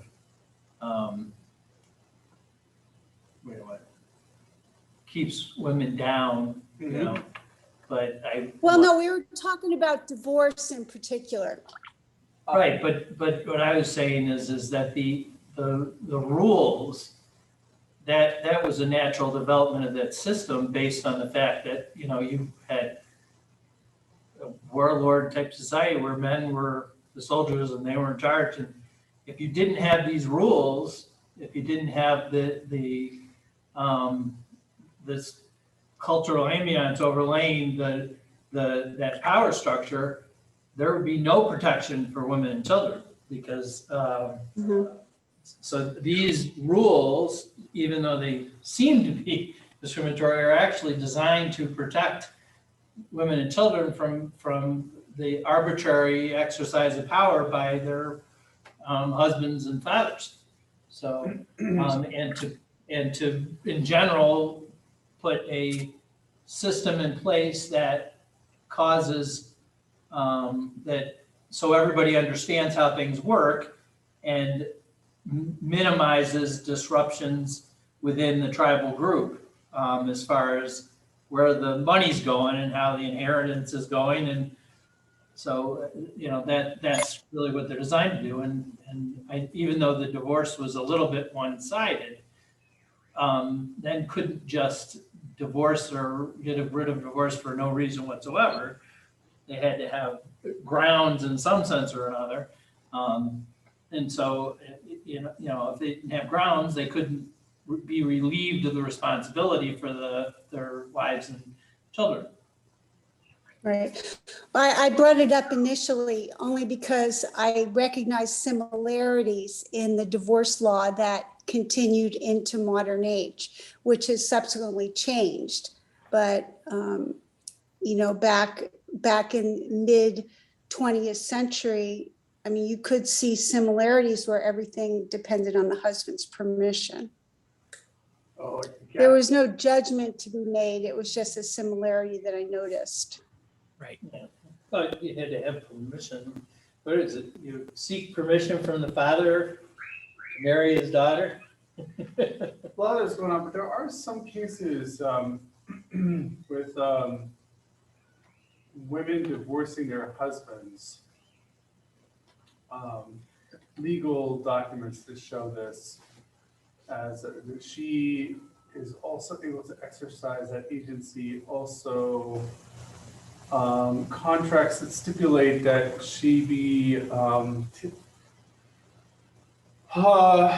that she be allowed to visit her family enough, and that she her husband give her enough time in bed, which may have been related to having children, but also it's not clear. It's just so we had some of these Jewish contracts from later, not that we actually have them written down and preserved, where the women's rights within the marriage are legally binding. So that would be in basically what you call the dowry contract, part of the dowry Yeah. contract. Yep, and she could divorce him, and she would, if she did, she would retain her dowry. It's in those contracts. So there, and again, yes, there's various ins and outs of all this, and I don't seek to necessarily approve or of, or yeah, we're describing, and there are in some biblical texts, it seems like, okay, the man has to give her a bill of divorce. And doesn't the idea of a woman divorcing isn't present in the legal material, but then in other actual extant contracts, there are cases where women are conceived of as people who would leave their husbands, which is interesting. The other issue that came up was One's written, kind of the old, the other part is in the civil law of the. Yeah, just not in the Bible. So that they blend together because there wasn't any distinction between the two. It was just the rule came from a different spot. Yep. What were you saying, Regina? oh, the other issue came up that a question about, you know, what's considered old age, and then in reference to some of the ages stipulated for people in the Bible. And I questioned, well, if the average age is 40, and, you know, beyond, and reaching 80 is a very rare event. I mean, how much weight do we put on the age of people cited in the Bible? Was this part of, what did King and Steger say with this? I actually don't remember this. What did they say about this? About old age? Age, yeah. As like, let's see, 50 was around somewhere. It's on page 58. Yeah.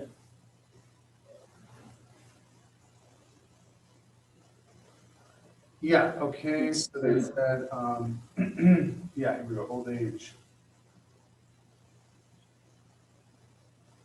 Remember the rules about old age? They should just, the psalmist, We can talk about that either, but the basic idea of respecting your elders is a cultural rule that protects older people who would It be says less with able to life resist the expectancy. power, power. yeah, it's a passing reference with life expectancy in biblical times closer to 40. Very few, if any, would have attained the psalmist's maximum lifespan. Okay, so I'd want to know more about that. That's interesting. So yeah, 40 seems low to me, but these guys know more than I do. Well, I mean, it's an average age, and there's probably a lot of mortality in younger years. Yeah, there So- would have been a ton more Right. mortality in the youth, and then Especially, a lot more possibility for dying, even as a. But but people did make it. Seems like we did have some old people around. yeah. So what I was trying to say when we bounce back to the group is that age span, the average age is 40. Well, there's a lot of people that are dying in their teens and their 20s, and there probably are a few people who, just like today, make it up into their 80s because, and my point was a lot of the people that do that are not city folk. They're people that are out living on the farm and, Yep. living a more basic existence, just like they would have been. So if they didn't happen to contract anything, they could very easily make it to that age. Yeah, we have to look at the averages and how they determine it to know for sure. But but that's interesting. Good. All right, excellent. Group 3, what did we learn from you guys? Yeah, hi. Group 3, we talked about, it started off with food preparation. Obviously, the kitchen was more in the courtyard of the houses. The typical ritual food laws that you would expect at the time were in place. It was pretty much the woman or the servant that would do the cooking, and when they had meat, they would drain the blood, that kind of thing. Bread was very important back then. It says here, it was a daily chore, so they would spend a day making bread. Daily meals kind of surprised us, kind of similar to what they are today. I talked about 3 meals a day, smaller quantities like bread and fruit for breakfast, midday meal being light, and then a dinner meal being kind of like a stew, like a pot of stew that you would use bread to sop up the stew, if you will. And it didn't always contain meat, but depending on your economic conditions, it did have meat in there. Then it went into illnesses and healing. Obviously, illness was an issue back then, considering there really was no real medicine. There was a lack of sanitation. Hygiene was an issue. We talk about how the Bible mentions the several epidemics that would happen. What else? We have parasites were a big issue. Again, just because talk about the hot climate and the poor hygiene, polluted water. So that was talked about a lot.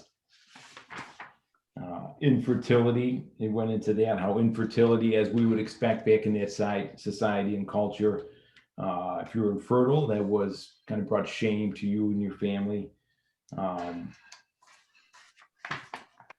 And that, along with other illnesses, was kind of viewed as a punishment from God. And it was mentioned that we see that right up through the time of Christ, obviously.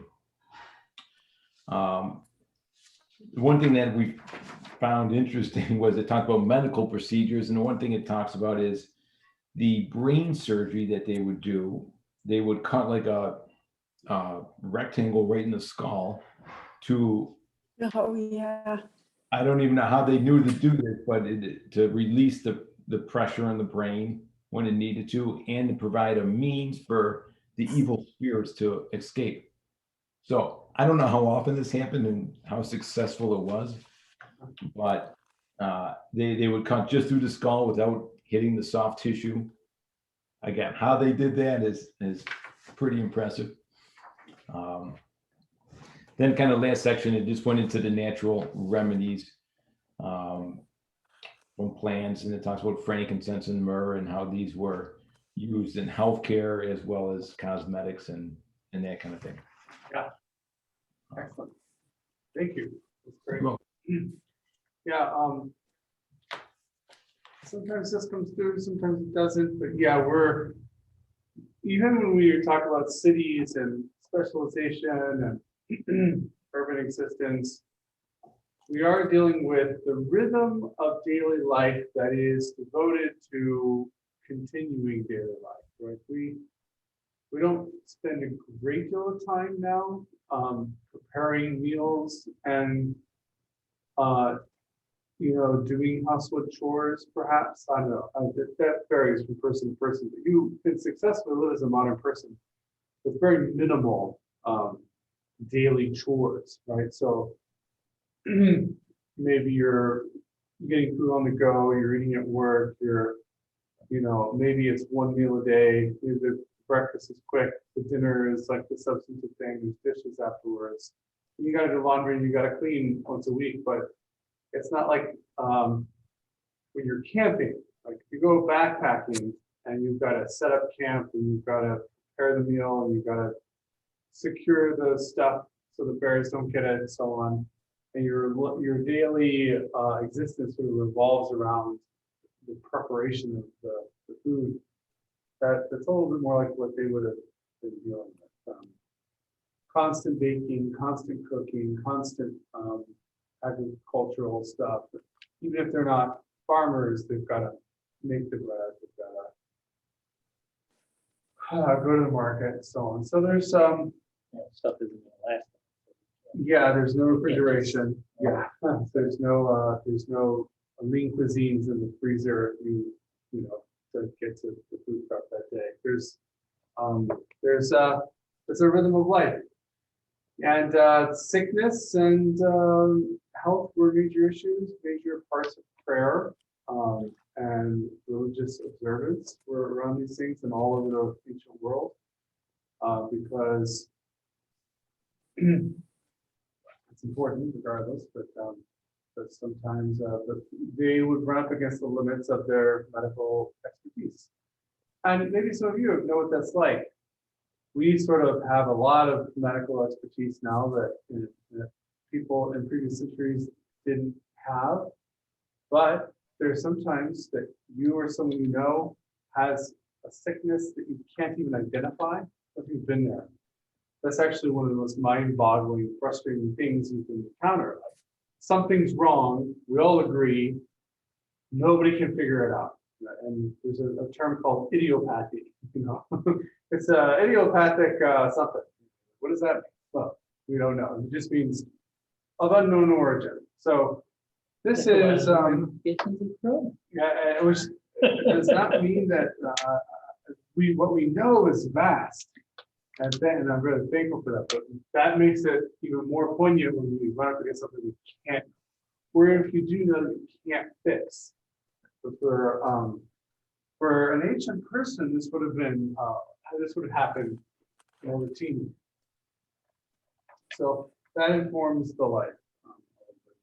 One thing you didn't talk about is the hospitality aspect, which is really like it's not just in this culture. It's like it's culture ingrained in even some of the surrounding cultures, and a lot of it, most of the Middle East. Oh yeah. I don't know how did that derive from the Jewish culture, or is that something that they adopted that was persistent for other reasons from other cultures? Well, it's we're looking at 3,000 plus years, so there's a lot of possibilities for that to spring up and be similar. But I agree, there is in this region, there's a continuity of hospitality being a major thing. And you've been in Iraq and I've been in Jordan and Syria, and Huge thing in the Muslim culture. very big in Muslim and especially Arab culture. And the Arabs originated around this area as caravan folks who would come through Israel and so on. But and in that desert region, in rural areas, when someone comes to visit you, it's a major thing to play the host, to welcome them, to be an inn to them, and so on. It's true to this day, not in daily life in a city like Amman, it's true. It's also true out in the desert where you've got nomads to this day, and it's true for what you see with Abraham and the three guests where they kill a lamb and then make a feast. And it does go all the way through the culture. Yeah, hospitality, it's a big deal. Yeah, no doubt about it. No doubt about it. So I want to cover a couple archaeological topics to take us along with all these sort of anthropology things. Material objects. We're in this era between, especially in the 8th, 7th, 6th centuries, iron to be, we have a lot of archaeological evidence. I almost wanted to just sort of overwhelm you with images, but I decided not to do that. So there's just so much archaeological stuff in this period.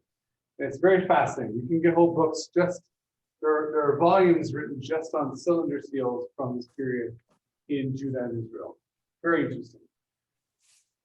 Cylinder seals are one of the most important archaeological things you can study in the ancient Near East, where We're talking now, what period exactly? 8, 7, 6, and Right, 8. okay. So we did the gap last time, which is where, Yeah. the David Solomon, which where there isn't much at all. And now we're getting into that next period. Yeah, where we have a lot. Divided kingdom roughly period, which is where Yeah. there's a lot of stuff. Yeah. Absolutely. So, and cylinder seal, of course, way predate this. We got cylinder seals going all the way back to for thousands of years. There's cylinder seals, but and tons in Egypt, tons in Mesopotamia, tons all over the place. Phoenicia, but Israel also has cylinder seals. Here is a example of what they look like as physical objects. These are drawings. There's one on the left there as a pendant where you hang it around your neck. And then another one is a ring. You keep it on your finger. The hieroglyphic sign for seal in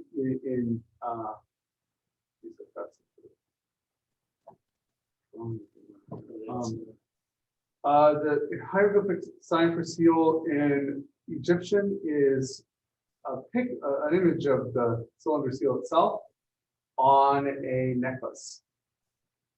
That's the little cylinder seal. That's a necklace. That's the hieroglyph for cylinder seal. And of course, what you would do is you take this seal and carve images on it. You know, going to study art in the ancient world. These are really important for that because they're taking artistic images and engraving them on these seals. And then to see it, you would roll it in, you'd roll the seal in clay or in wax, and then the seal would come up. So here's a couple of examples of seals. These are drawings of actual seals that have been discovered from the time of Hezekiah. So here's an actual seal of Hezekiah's on the left, where we have love Hezekiah, 2 or 4 Hezekiah belonging to Hezekiah, Ben Ahaz, Melech Yehuda, that is king of Judah.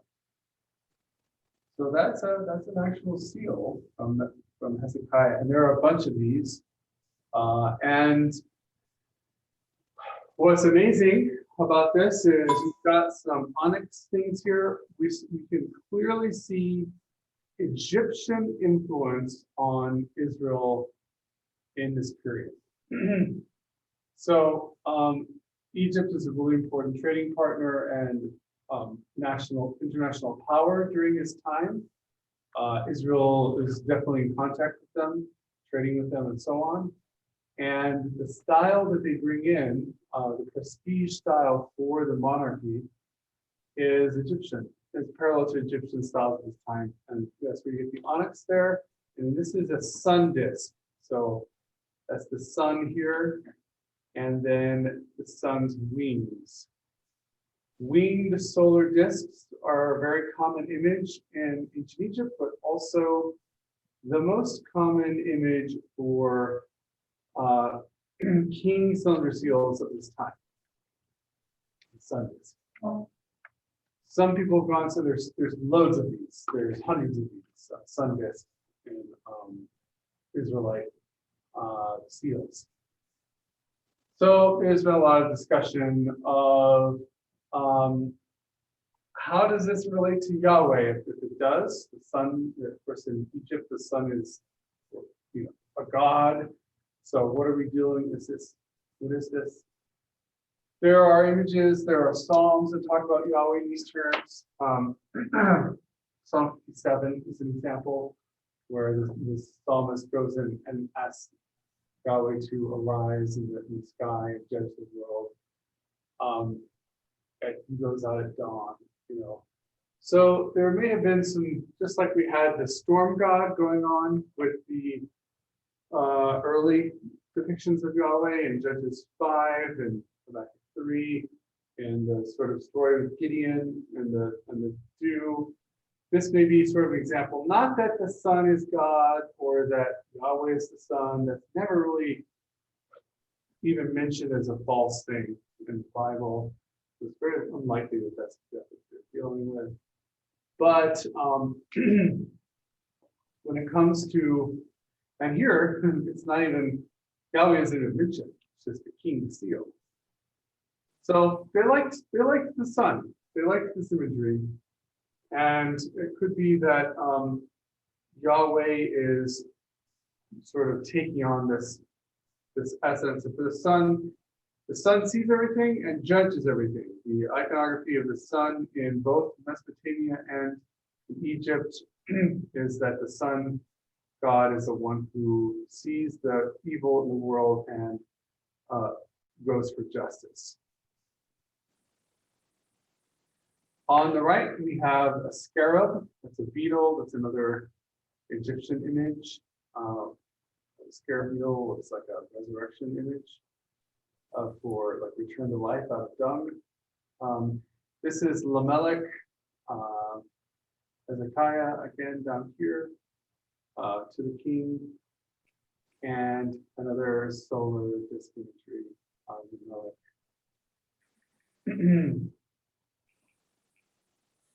There's a period between the division of the monarchy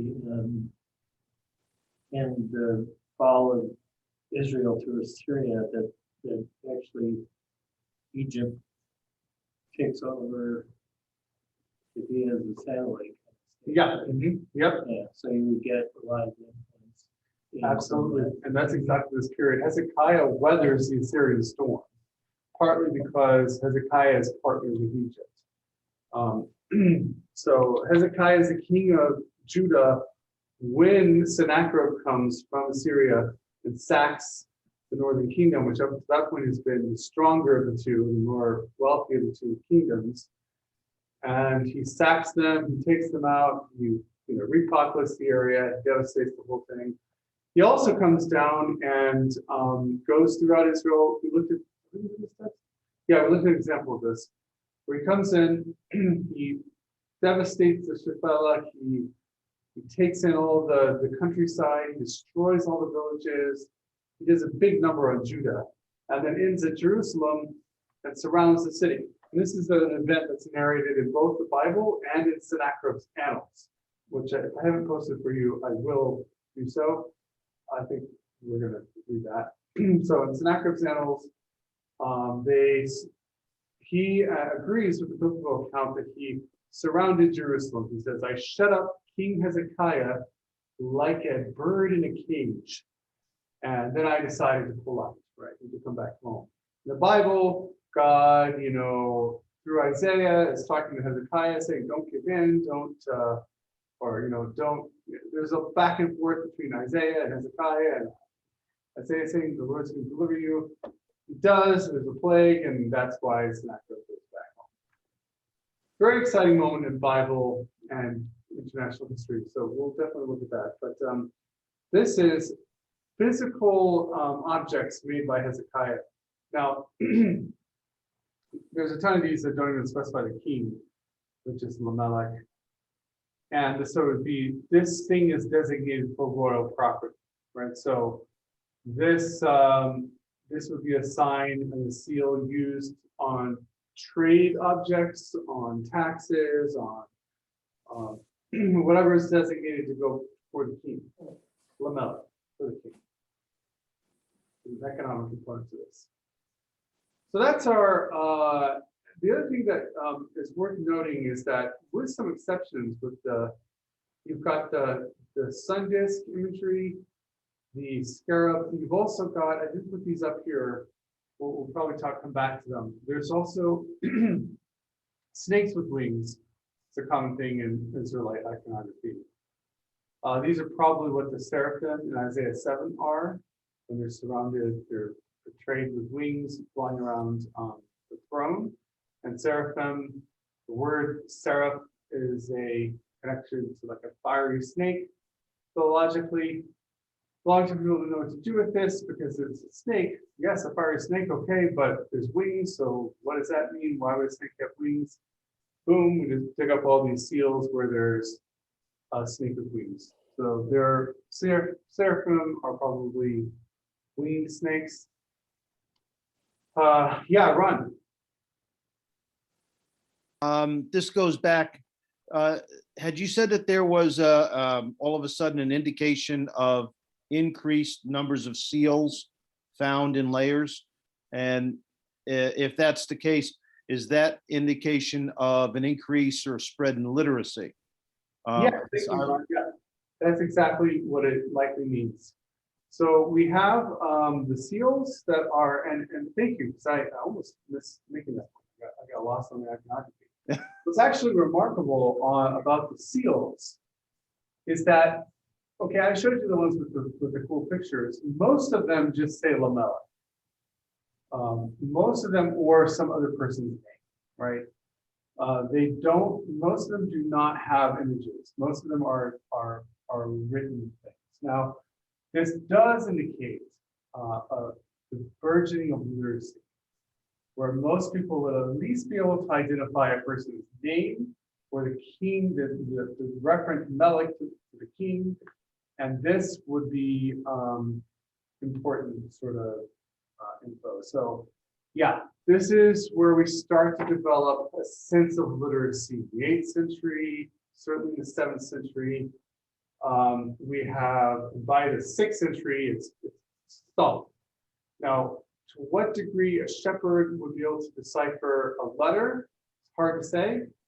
But we do have the alphabet. We've got the alphabet used economically to establish ownership and emphasis on writing in the seals, putting letters on these longer seals instead of images. So yeah, it is an evidence for early form of literacy.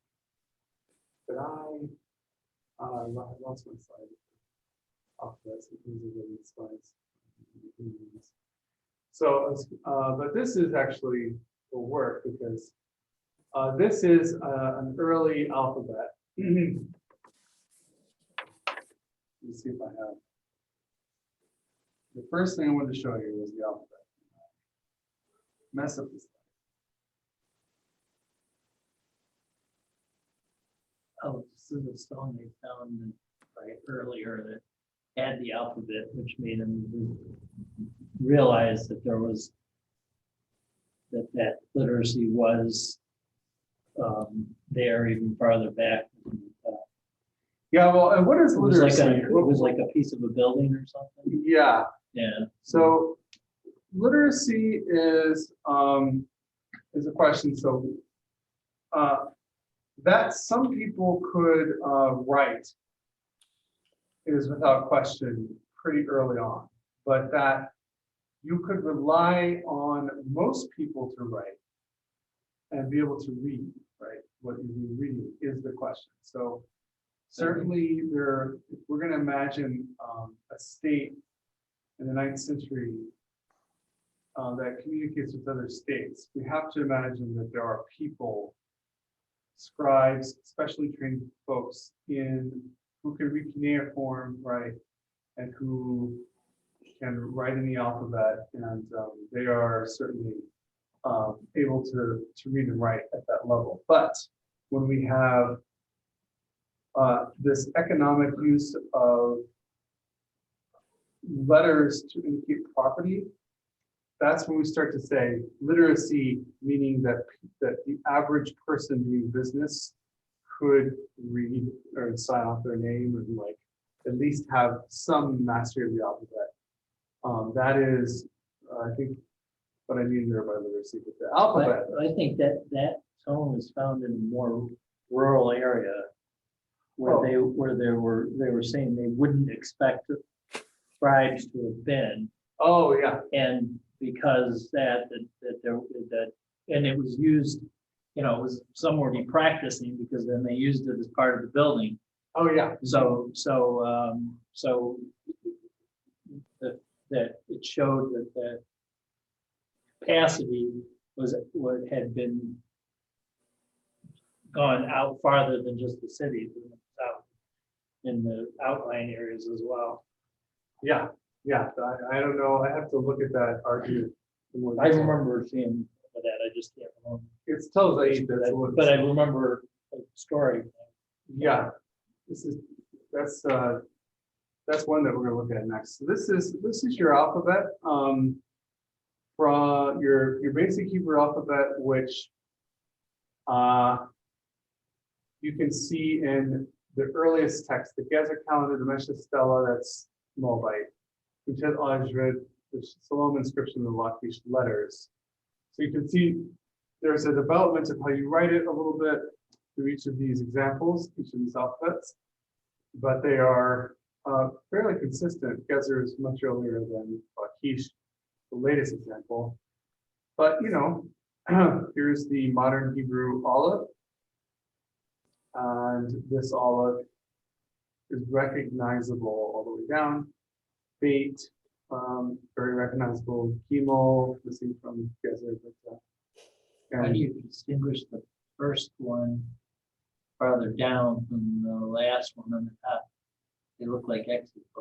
Which one? The one you just mentioned up there looks like an X, and then maybe let me look at it on my screen. Maybe I'm just seeing. The Aleph, oh yeah, and some of these are difficult to tell. In the difference between a Dalet and an Ayin can be really difficult. And yeah, I mean, one looks kind of like an X, and then as the first letter, actually that would be the first letter because it goes backwards, right? This So, is the first one. yeah, it runs from Yeah. right to left. So the first letter on the top looks kind of like an X, and then as the last letter develops down there, it looks more like an X.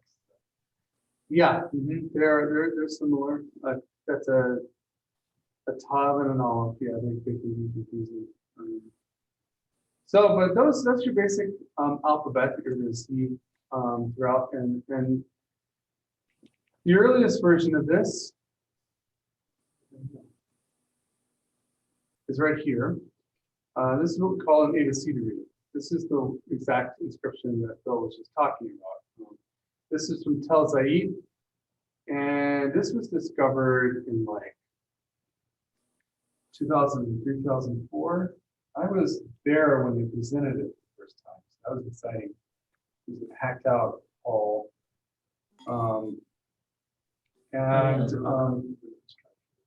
This is like scribbled, scratched into, inscribed into the stone. You can see this is like it would be faint markings, but they've gone over it here with digital marking to show you the alphabet. And it's here's the hand drawing of it. So it's an AB370, which means as Bill was suggesting, this is someone practicing likely the writing of the letters. So this is likely a scribe or someone who would like to learn the alphabet, scratching out the alphabet on the stone. It's not saying anything, it's just the alphabet, which is always fun to find. And these we find other places too. And it's 10th century, so very early. And so it was 10th century that building in which this stone was repurposed and used to make the building was destroyed. Latter part of the 10th century. So this means that the inscription had to, that's the hard date, right? Here's the destruction, 10th century in latter. So he's back in Solomon. So you're back up to the beginning of the 10th century, perhaps to write the alphabet and then have the stone be put into the building. So I think what it shows to my mind is now Tel Zayit is out in the Shephelah, and so it's not in the major city. It's way out in the countryside. In which part of which state? South. In the south. In the south. So like Bill was saying, this isn't in Jerusalem, but it's possibly some sort of outpost of Jerusalem. I think it's probably a scribe, but this would seem to indicate to me the possibility of it's just an alphabet on a stone repurposed into a building, but you then have to think that at the time of David and Solomon, you've got a scribe out in the southernmost part of the kingdom, which means that there's someone training there to write, to send messages throughout the kingdom. Possibly. That's what we could say, which is another bit of evidence, I think, for just a bit. It's just an alphabet. It's not a letter, but it's just a bit of evidence for. And because it's in this form and not in Egyptian, it would be it wouldn't be someone from the administration of Egypt or anything. It would be from a governmental administration out of. It had to do with at least a group that used that language. Yeah, it's definitely a Northwest Semitic alphabet. I think there are some people in Egypt who are writing in Northwest Semitic languages. I have to look at that. That's a great question. But most of them are writing in Akkadian, for example. So this is probably someone native to the area. Yeah. Oh, so yeah, so it would be consistent with a satellite state because then the Egyptian scribe would also be using that language to communicate with the governmental structure, which used that language because it was a satellite, not either way then. Yeah. right. Yeah. So that would be consistent with both. Yep, I agree. Okay. So that's Tel Zayit. It's an important one. It's pretty fun. It's just an alphabet, but because of where it's found and so on. Pretty fun. Here is a great one on the left. It's a photo of this inscription, the Siloam Tunnel inscription. And this is from the 8th century, and it is inscribed in a tunnel that brings water up to Jerusalem. So I'll read the biblical passages first in 2 Kings 20, and the rest of the events of Hezekiah and all his mighty deeds, and how he made a conduit in the pool and how he brought the water into the city. They are written in the book of Chronicles of Kings of Judah. Okay, so that's an important thing that they mentioned in passing. And then he took counsel with his officers and his mighty men to stop up the waters of the fountains that were outside the city, and they assisted them, and a large multitude gathered and stopped all fountains and streams that flowed in the midst of the land, saying, why should the kings this year come forth and find much water? So we've got a system that he set up, and here we have an inscription that describes this, that's likely from this moment of Hezekiah's bringing the water into the city. Evidence in the Chronicles passage 2, bringing the fountains up. The tunnel, this inscription goes, of course, it's broken at the beginning here. Or it has broken parts at the end. And the kuna here in the stone. The tunnel, and this is the story of the tunnel. The axes were against each other, and while 3 cubits were left to cut, the voice of a man called to his counterpart, for there was a zada, like some sort of cleft in the rock on the right. And on the day of the tunnel being finished, the stonecutter struck each man towards his counterpart, axe against axe, and flowed water from the source of the pool for 1,200 cubits, and 100 cubits was the height over the heads of the stonecutters. So that's what this says over here. And it is inscribed to commemorate the making of the tunnel in which it was found. is likely Hezekiah's. Here's just a random burial inscription. This is inscribed on a grave. And you can see the photo there along with the hand copy underneath it. And so there's the tomb that's marked right there, the head of the tomb. And this inscription says, this is the burial of Shebanyahu, the steward of the palace. There is no silver or gold here, only his bones and the bones of his spouse. Cursed be the man who will open this. All right, so this is a common genre of inscription that says, don't come in and rob my grave. There's nothing about you here. What you think somebody did? There's something about it. Yes, stay out, people. This was a major concern. There's a lot of inscriptions in a lot of languages. And there's sometimes the curses are written. But so this is an Israelite who was a royal official, Shebanyahu. That's a Yahwistic name, Yahweh, all caps Lord, and he's wanting his grave not to be disturbed.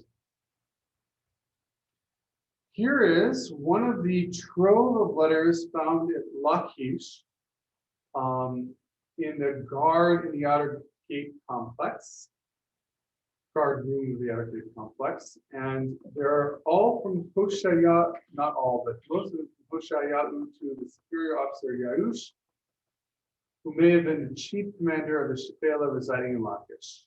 So this is a southern Judah town in the 6th century, and we don't know where Hosheyahu was writing.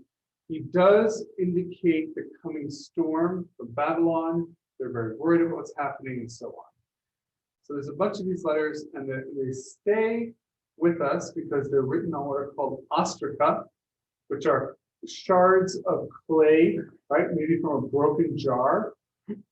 And they're written on ink. So he's writing on ink, with ink on clay. The more common papyrus would have been lost to history because it disintegrated quickly. We don't have much papyrus left from this period of history at all. There's some, but not a lot. It all disintegrated, right? So, but these letters are written on ostrakhan. That is unostrakhan, or ostraka is the plural. And so here we have written on the outside, the obverse of the ostraka, what we call this. And that's the first part of the letter.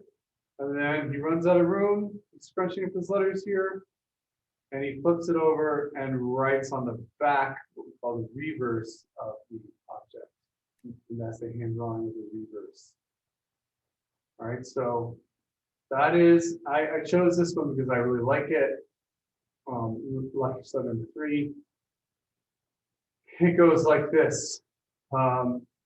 Your servant Hosheyahu sent to inform my Lord, Yahush. The Yahweh caused my Lord to hear tidings of peace and tidings of good. And now, open the ear of your servant, that is, talk to me, help me understand. Concerning the letter which you sent to your servant last evening, so it's a quick letter, he's still upset, he hit send on this one pretty quickly. Because the heart of your servant is ill since you're sending it to your servant. And inasmuch as my Lord said, don't you know how to read a letter? And he takes this literally. As Yahweh lives, I swear by Yahweh, as Yahweh lives, if anyone has ever tried to read me a letter, as for every letter that comes to me, if I read it, that is, as Yahweh lives, may I be, cursed if anyone's ever read me a letter. Or I read the letter, right? I don't need a scribe to read me the letter. As for every letter that comes to me, if I read it, and furthermore, I will grant it as nothing. And to your servant has been reported saying, the commander of the army, Konyahu, son of El-Matan, has gone down to go to Egypt, and he sent commander Odayahu, son of Yahu, and his men from here. And that's for the letter of Tobiyahu, the servant of the king, which came to Shalom, the son of Yadu, from the prophet, saying, "Be on guard, your servant is sending it to my lord." So he is mostly writing here to, the bulk of the letter is, how dare you imply that I can't read? Which is great. So the question of literacy here is fully raised by the author of the letter. And he's saying, of course I can read. How dare you suggest I would need a scribe to read aloud this letter? I can read it myself.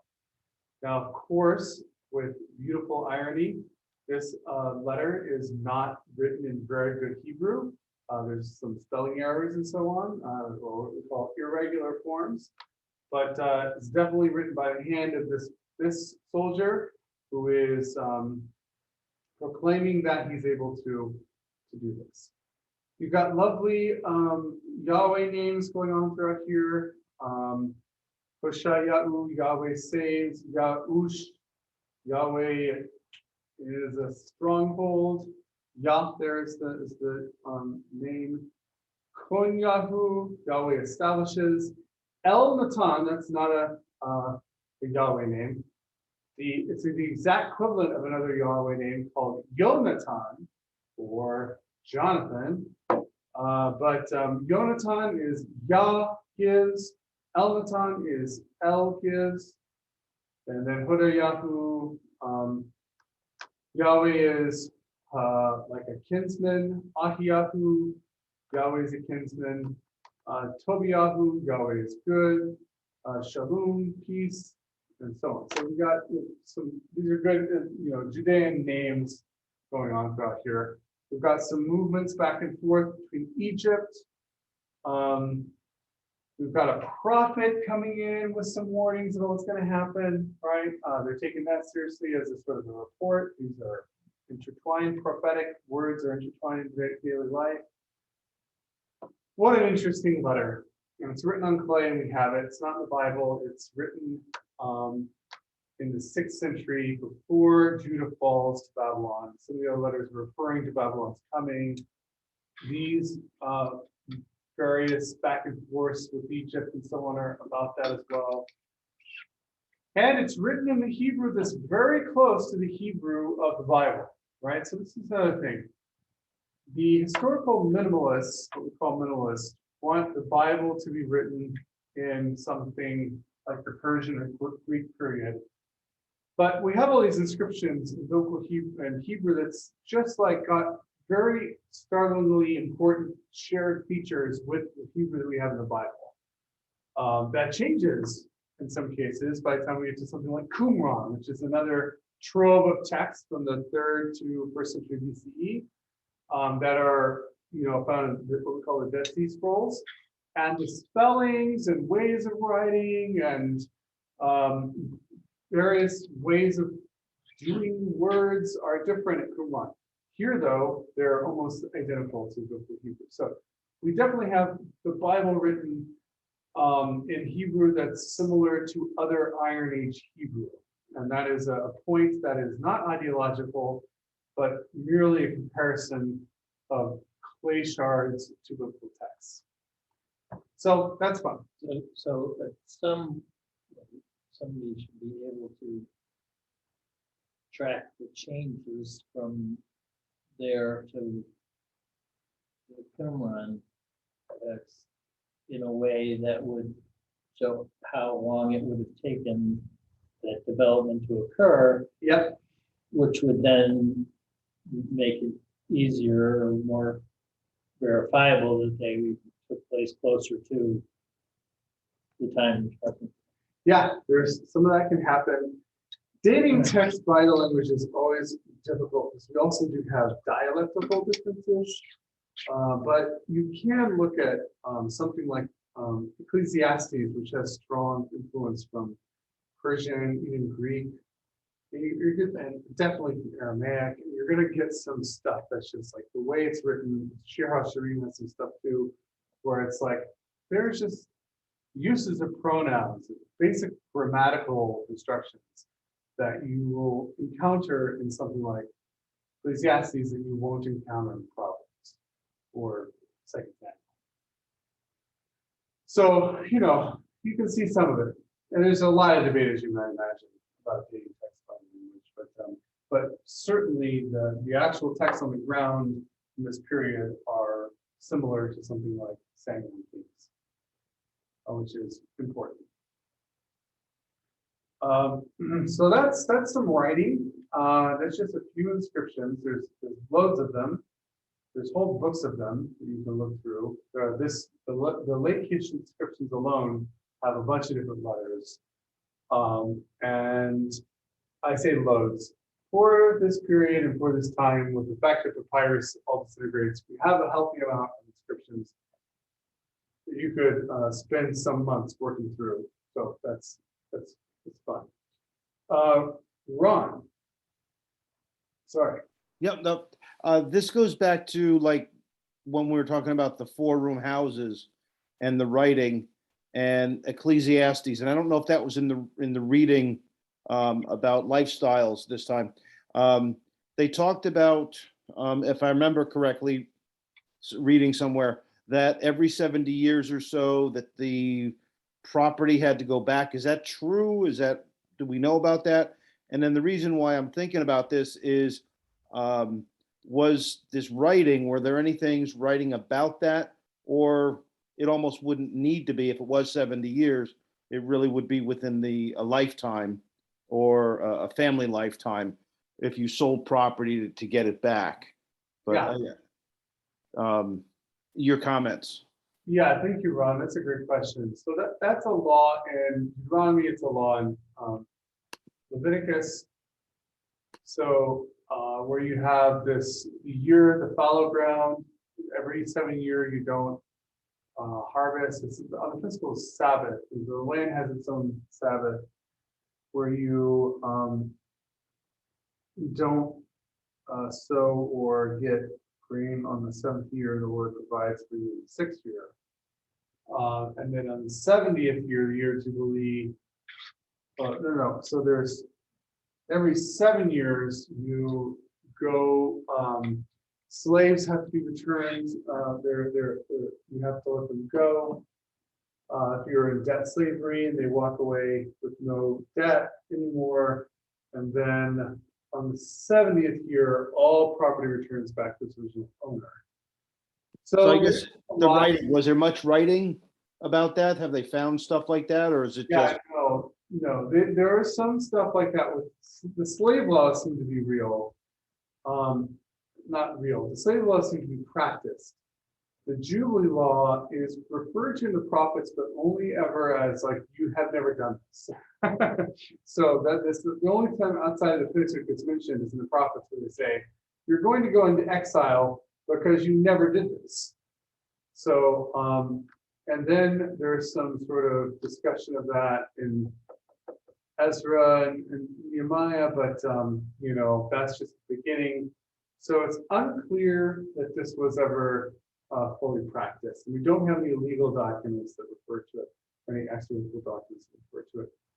We do have a group of Israelis that try to do this on the kibbutzes with the 7th year fallow in modern Israel. It did not go well. It did not go well in terms of the soil. Which is just an interesting side note. But yeah, it doesn't seem to have been practiced. The agricultural stuff did not seem to be practiced. Okay, thank you. Yeah. Okay, so here's a lovely example. This is from Kuntilat Ajru, one of the most famous findings of the 20th century among a lot of archaeologists about this. People have tried to make a lot of hay about this. Let's talk about it. So we've got here a jar that was discovered underneath the inscription with in a room in a house with some other jars. This place called Kuntilat Ajru, which is in Sinai, to the southeast of Judah. And we have inscriptions, Yahweh of Samaria and his Asherah, and Yahweh of Teman and his Asherah. Teman is in Edom, not in Israel, which is a weirdness here. But we also have Yahweh of Timan in Habakkuk 3. So this is not, this is in the Bible too, that Yahweh came up out of Timan somehow. And so this is, but the thing here, Yahweh and his Asherah, combined with these two,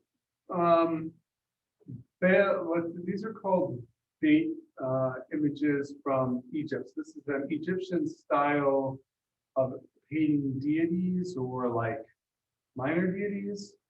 We've also got a bull with a calf, a person playing an instrument. And these deities is clearly here because of the genitalia and the secondary sexual stuff. We've got a male and a female deity posed together. So is this painting a picture, representation of Yahweh as Asherah? Not clear for sure. Is his Asherah referring to a female goddess or to like an Asherah pole, which is what we find in the Bible? This Asherah is a kind of pole put in the temple. These two questions are the big debates about this. And here's a passage, one of the passages that mention Asherah in the Bible, 2 Kings 21:7. He set up a graven image of Asherah that he had made in the house of which the Lord had said, David and Solomon, son, this house in Jerusalem, which I have chosen out of the tribes of Israel, to put my name forever. This is Manasseh. It's not considered a good thing. So he puts Asherah there. So it seems likely, I don't know if this is supposed to be Yahweh here on this painting, but the inscriptions, aside from the drawings, which are basically graffiti on this jar, you can see the practice letters down here and so on. Some sort of tick marks, So someone has had fun with this jar. But the thing that Yahweh Samaritan is Asherah, Yahweh Timan is Asherah, it seems very likely that Yahweh did in northern Israel particularly, where he's also portrayed as a bull, golden bull, and by the statues that Jeroboam made, that Yahweh does have a female counterpart in Asherah, which we get pictures of. Manasseh is bringing northern stuff into the temple with the Asherah pole in there, the graven image of Asherah. Is it a pole or is it an image of a goddess? Unclear. Asherah is definitely a goddess. She's around. She's got other followers in Aramean and so on. So this is quite possibly just the hetero-Orthodox worship of Yahweh in the north, which we already knew they were doing with the bull calves and so on. And in the south, in Judah, who were the people who won, about who the right worship of Yahweh is. They weren't down for this. And so when Josiah comes in, clears out all this stuff, he, from Manasseh, he gets rid of the Asherah pole, the Asherah image. But that's Asherah. There's been an enormous amount of ink spilled over this. Did Yahweh have a wife? Is a book that was written about it, etc.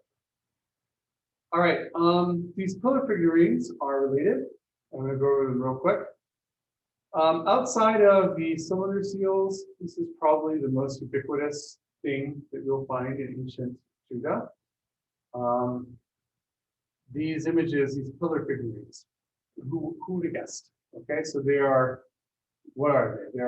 They're women using both hands to hold their breasts, which is, there's another form that in the Bronze Age where they're more fully formed and there's one hand on the breast.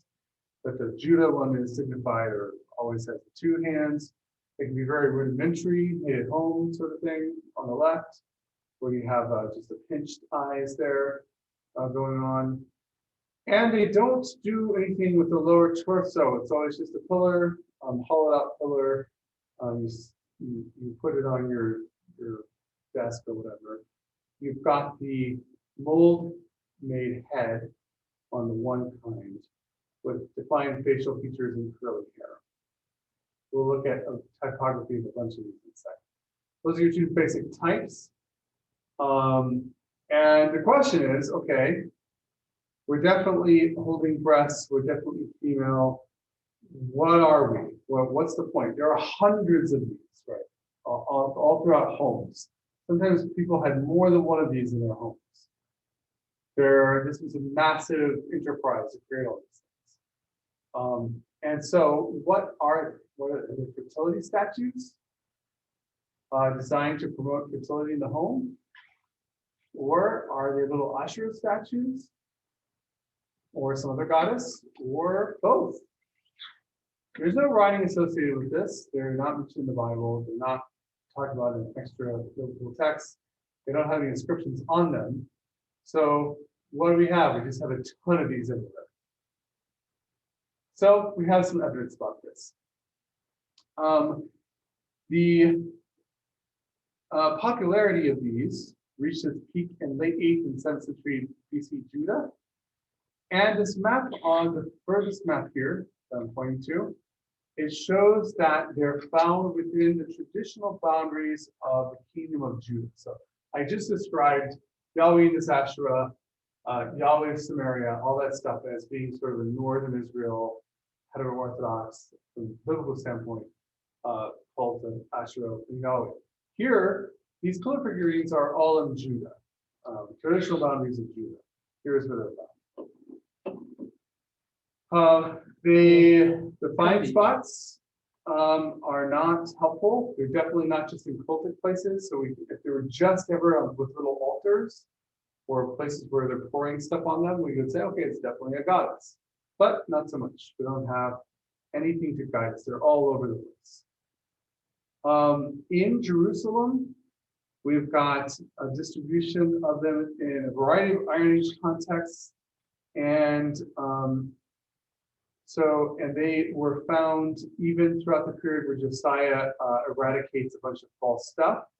They're found through that. So they're not taken out necessarily. They don't seem to have been part of the reform, because if Josiah is cleaning up all of Israel, he's definitely cleaning up Jerusalem. And you would expect that at a certain period of late Iron Age too, for them to disappear from Jerusalem and only be found elsewhere. But no, they're ubiquitous throughout Jerusalem. But if they're not religious items in the first place, they're just. Well, that's the question. So let's look at that. So here are the head types. We've got them in Jerusalem. We've got them in Lachish. They've all got the rows of curly hair. They've all got facial features, but they have some variations. We've also got what seem like some regional variations. The Jerusalem ones look pretty similar. The Lachish ones have a certain similarity. The Tel and Nasbeth ones, these are like in the south. Beth Shemesh, Tel Irah, they all have similarity. And then here's some other stuff here. So we have a bunch of heads, but they are both clearly all the same kind of thing, but do have their own ways of making them from place to place. However, we have find sites. Most of them are coming from Jerusalem. And then we've got about the rest. Okay, so we'll go through, I won't break it all down, but there's a ton in Jerusalem. It seems that they may have even been a production center in Jerusalem, as you would expect. You're going to have a place that's making these en masse.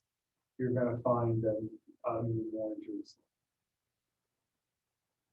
Jerusalem. And this is sort of a typology of the breasts, and we're thinking that they might be lactation, nursing mothers, pregnancy to term, etc. Occasionally you find them like this, where they're holding babies. Okay, this was a little bit of a different type of figurine. We do have women holding babies in these figurines as well. And so the thought is, in combination with the fact that they're very centered in Jerusalem, which if you're going to be an aberrant cult thing like an Asherah, which is a real point of contention, it would seem unlikely that Jerusalem throughout the late Iron Age with Josiah's reforms would be mass producing these if they were Asherah, right? So it's hard, you can't say definitively, but it's likely that they aren't Asherah. And that's why they're not just found in cultic sites. They're made in Jerusalem. They're spread everywhere. It seems likely that they are, like other figurines from other places, designed to sort of represent the person, the mother of the household, in fertility. There's sort of sympathetic magic, if you will. So you have other figurines from other contexts, not so much in Israel, where the statue prays. We've got praying statues with eyes, big eyes that are wide open. I should have put, I'll bring an image of that next time, where they don't stop praying because they never fall asleep. So you can keep a praying image in your house.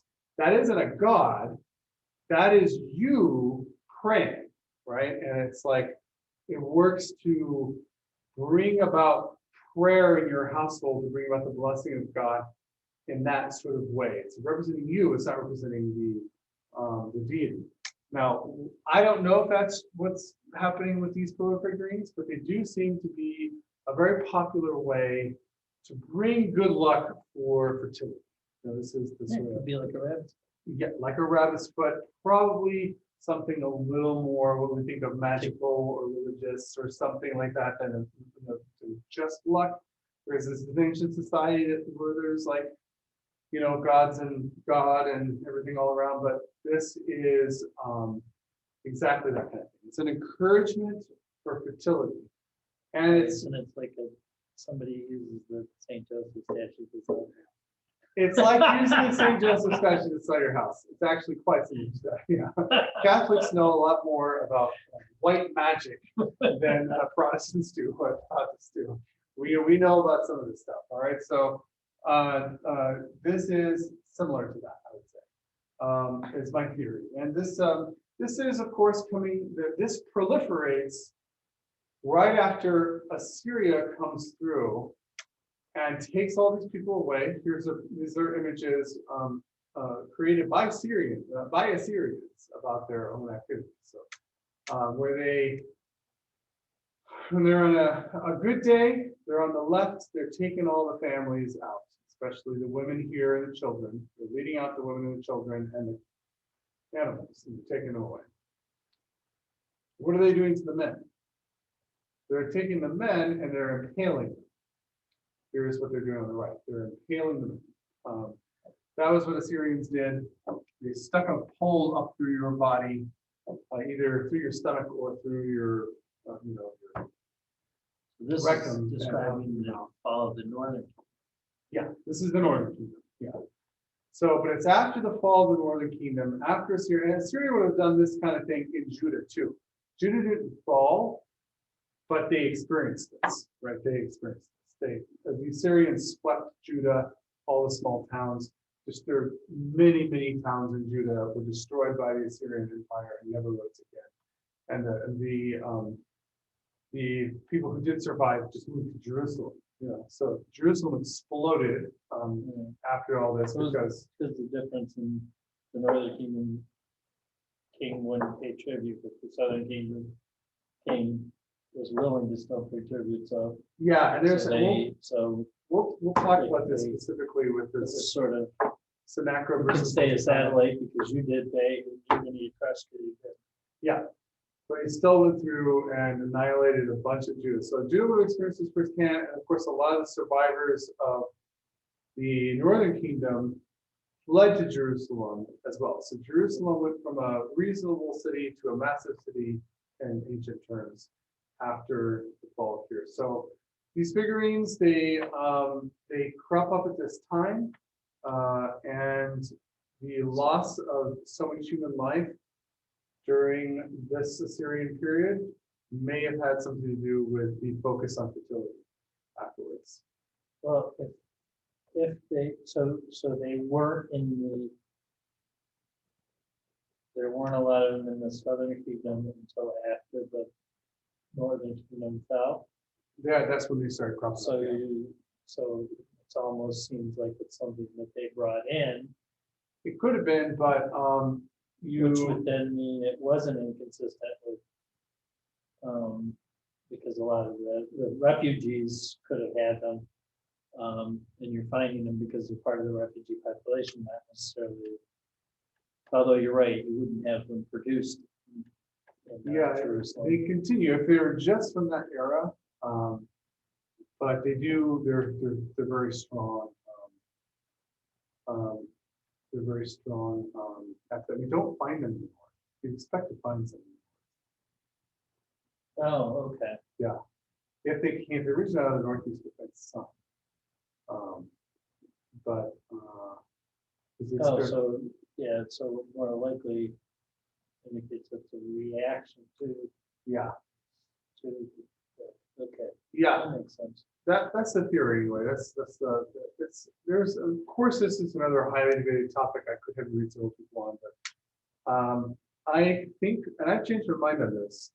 I used to think it was there, they had to be Asherah, but the more I read on it, the more I became convinced that the archaeological find sites and the Jerusalem production don't work very well with it being Asherah. Yeah, I think they're fertility, purely just sympathetic fertility statues. Yeah. But my mind could be changed for sure. All right, so that's writing, a little bit of writing, a little bit of household archaeology, a little bit of flavor, I hope, to biblical texts. And we'll be back next week for more. And I will get your David 1, David 2 papers back with corrections as soon as possible. Extension if I can't get to it till Friday. All right. Any questions or thoughts before I report? Beautiful. I will see you next week. Thank you, everybody. Thank you. Good night. Thank you. Good night. So were there many Asherahs or were they reserved to in the north to certain places? You know, that's a great question. Because if you couldn't take them with you and they were more like temple pieces, Yeah, and then you can't take them with you, then it would make sense to reproduce them so that you could have them when you're. absolutely. There you go. Yeah, and the whole ubiquity, it's definitely a genre. It would make complete sense for them to be Asherahs.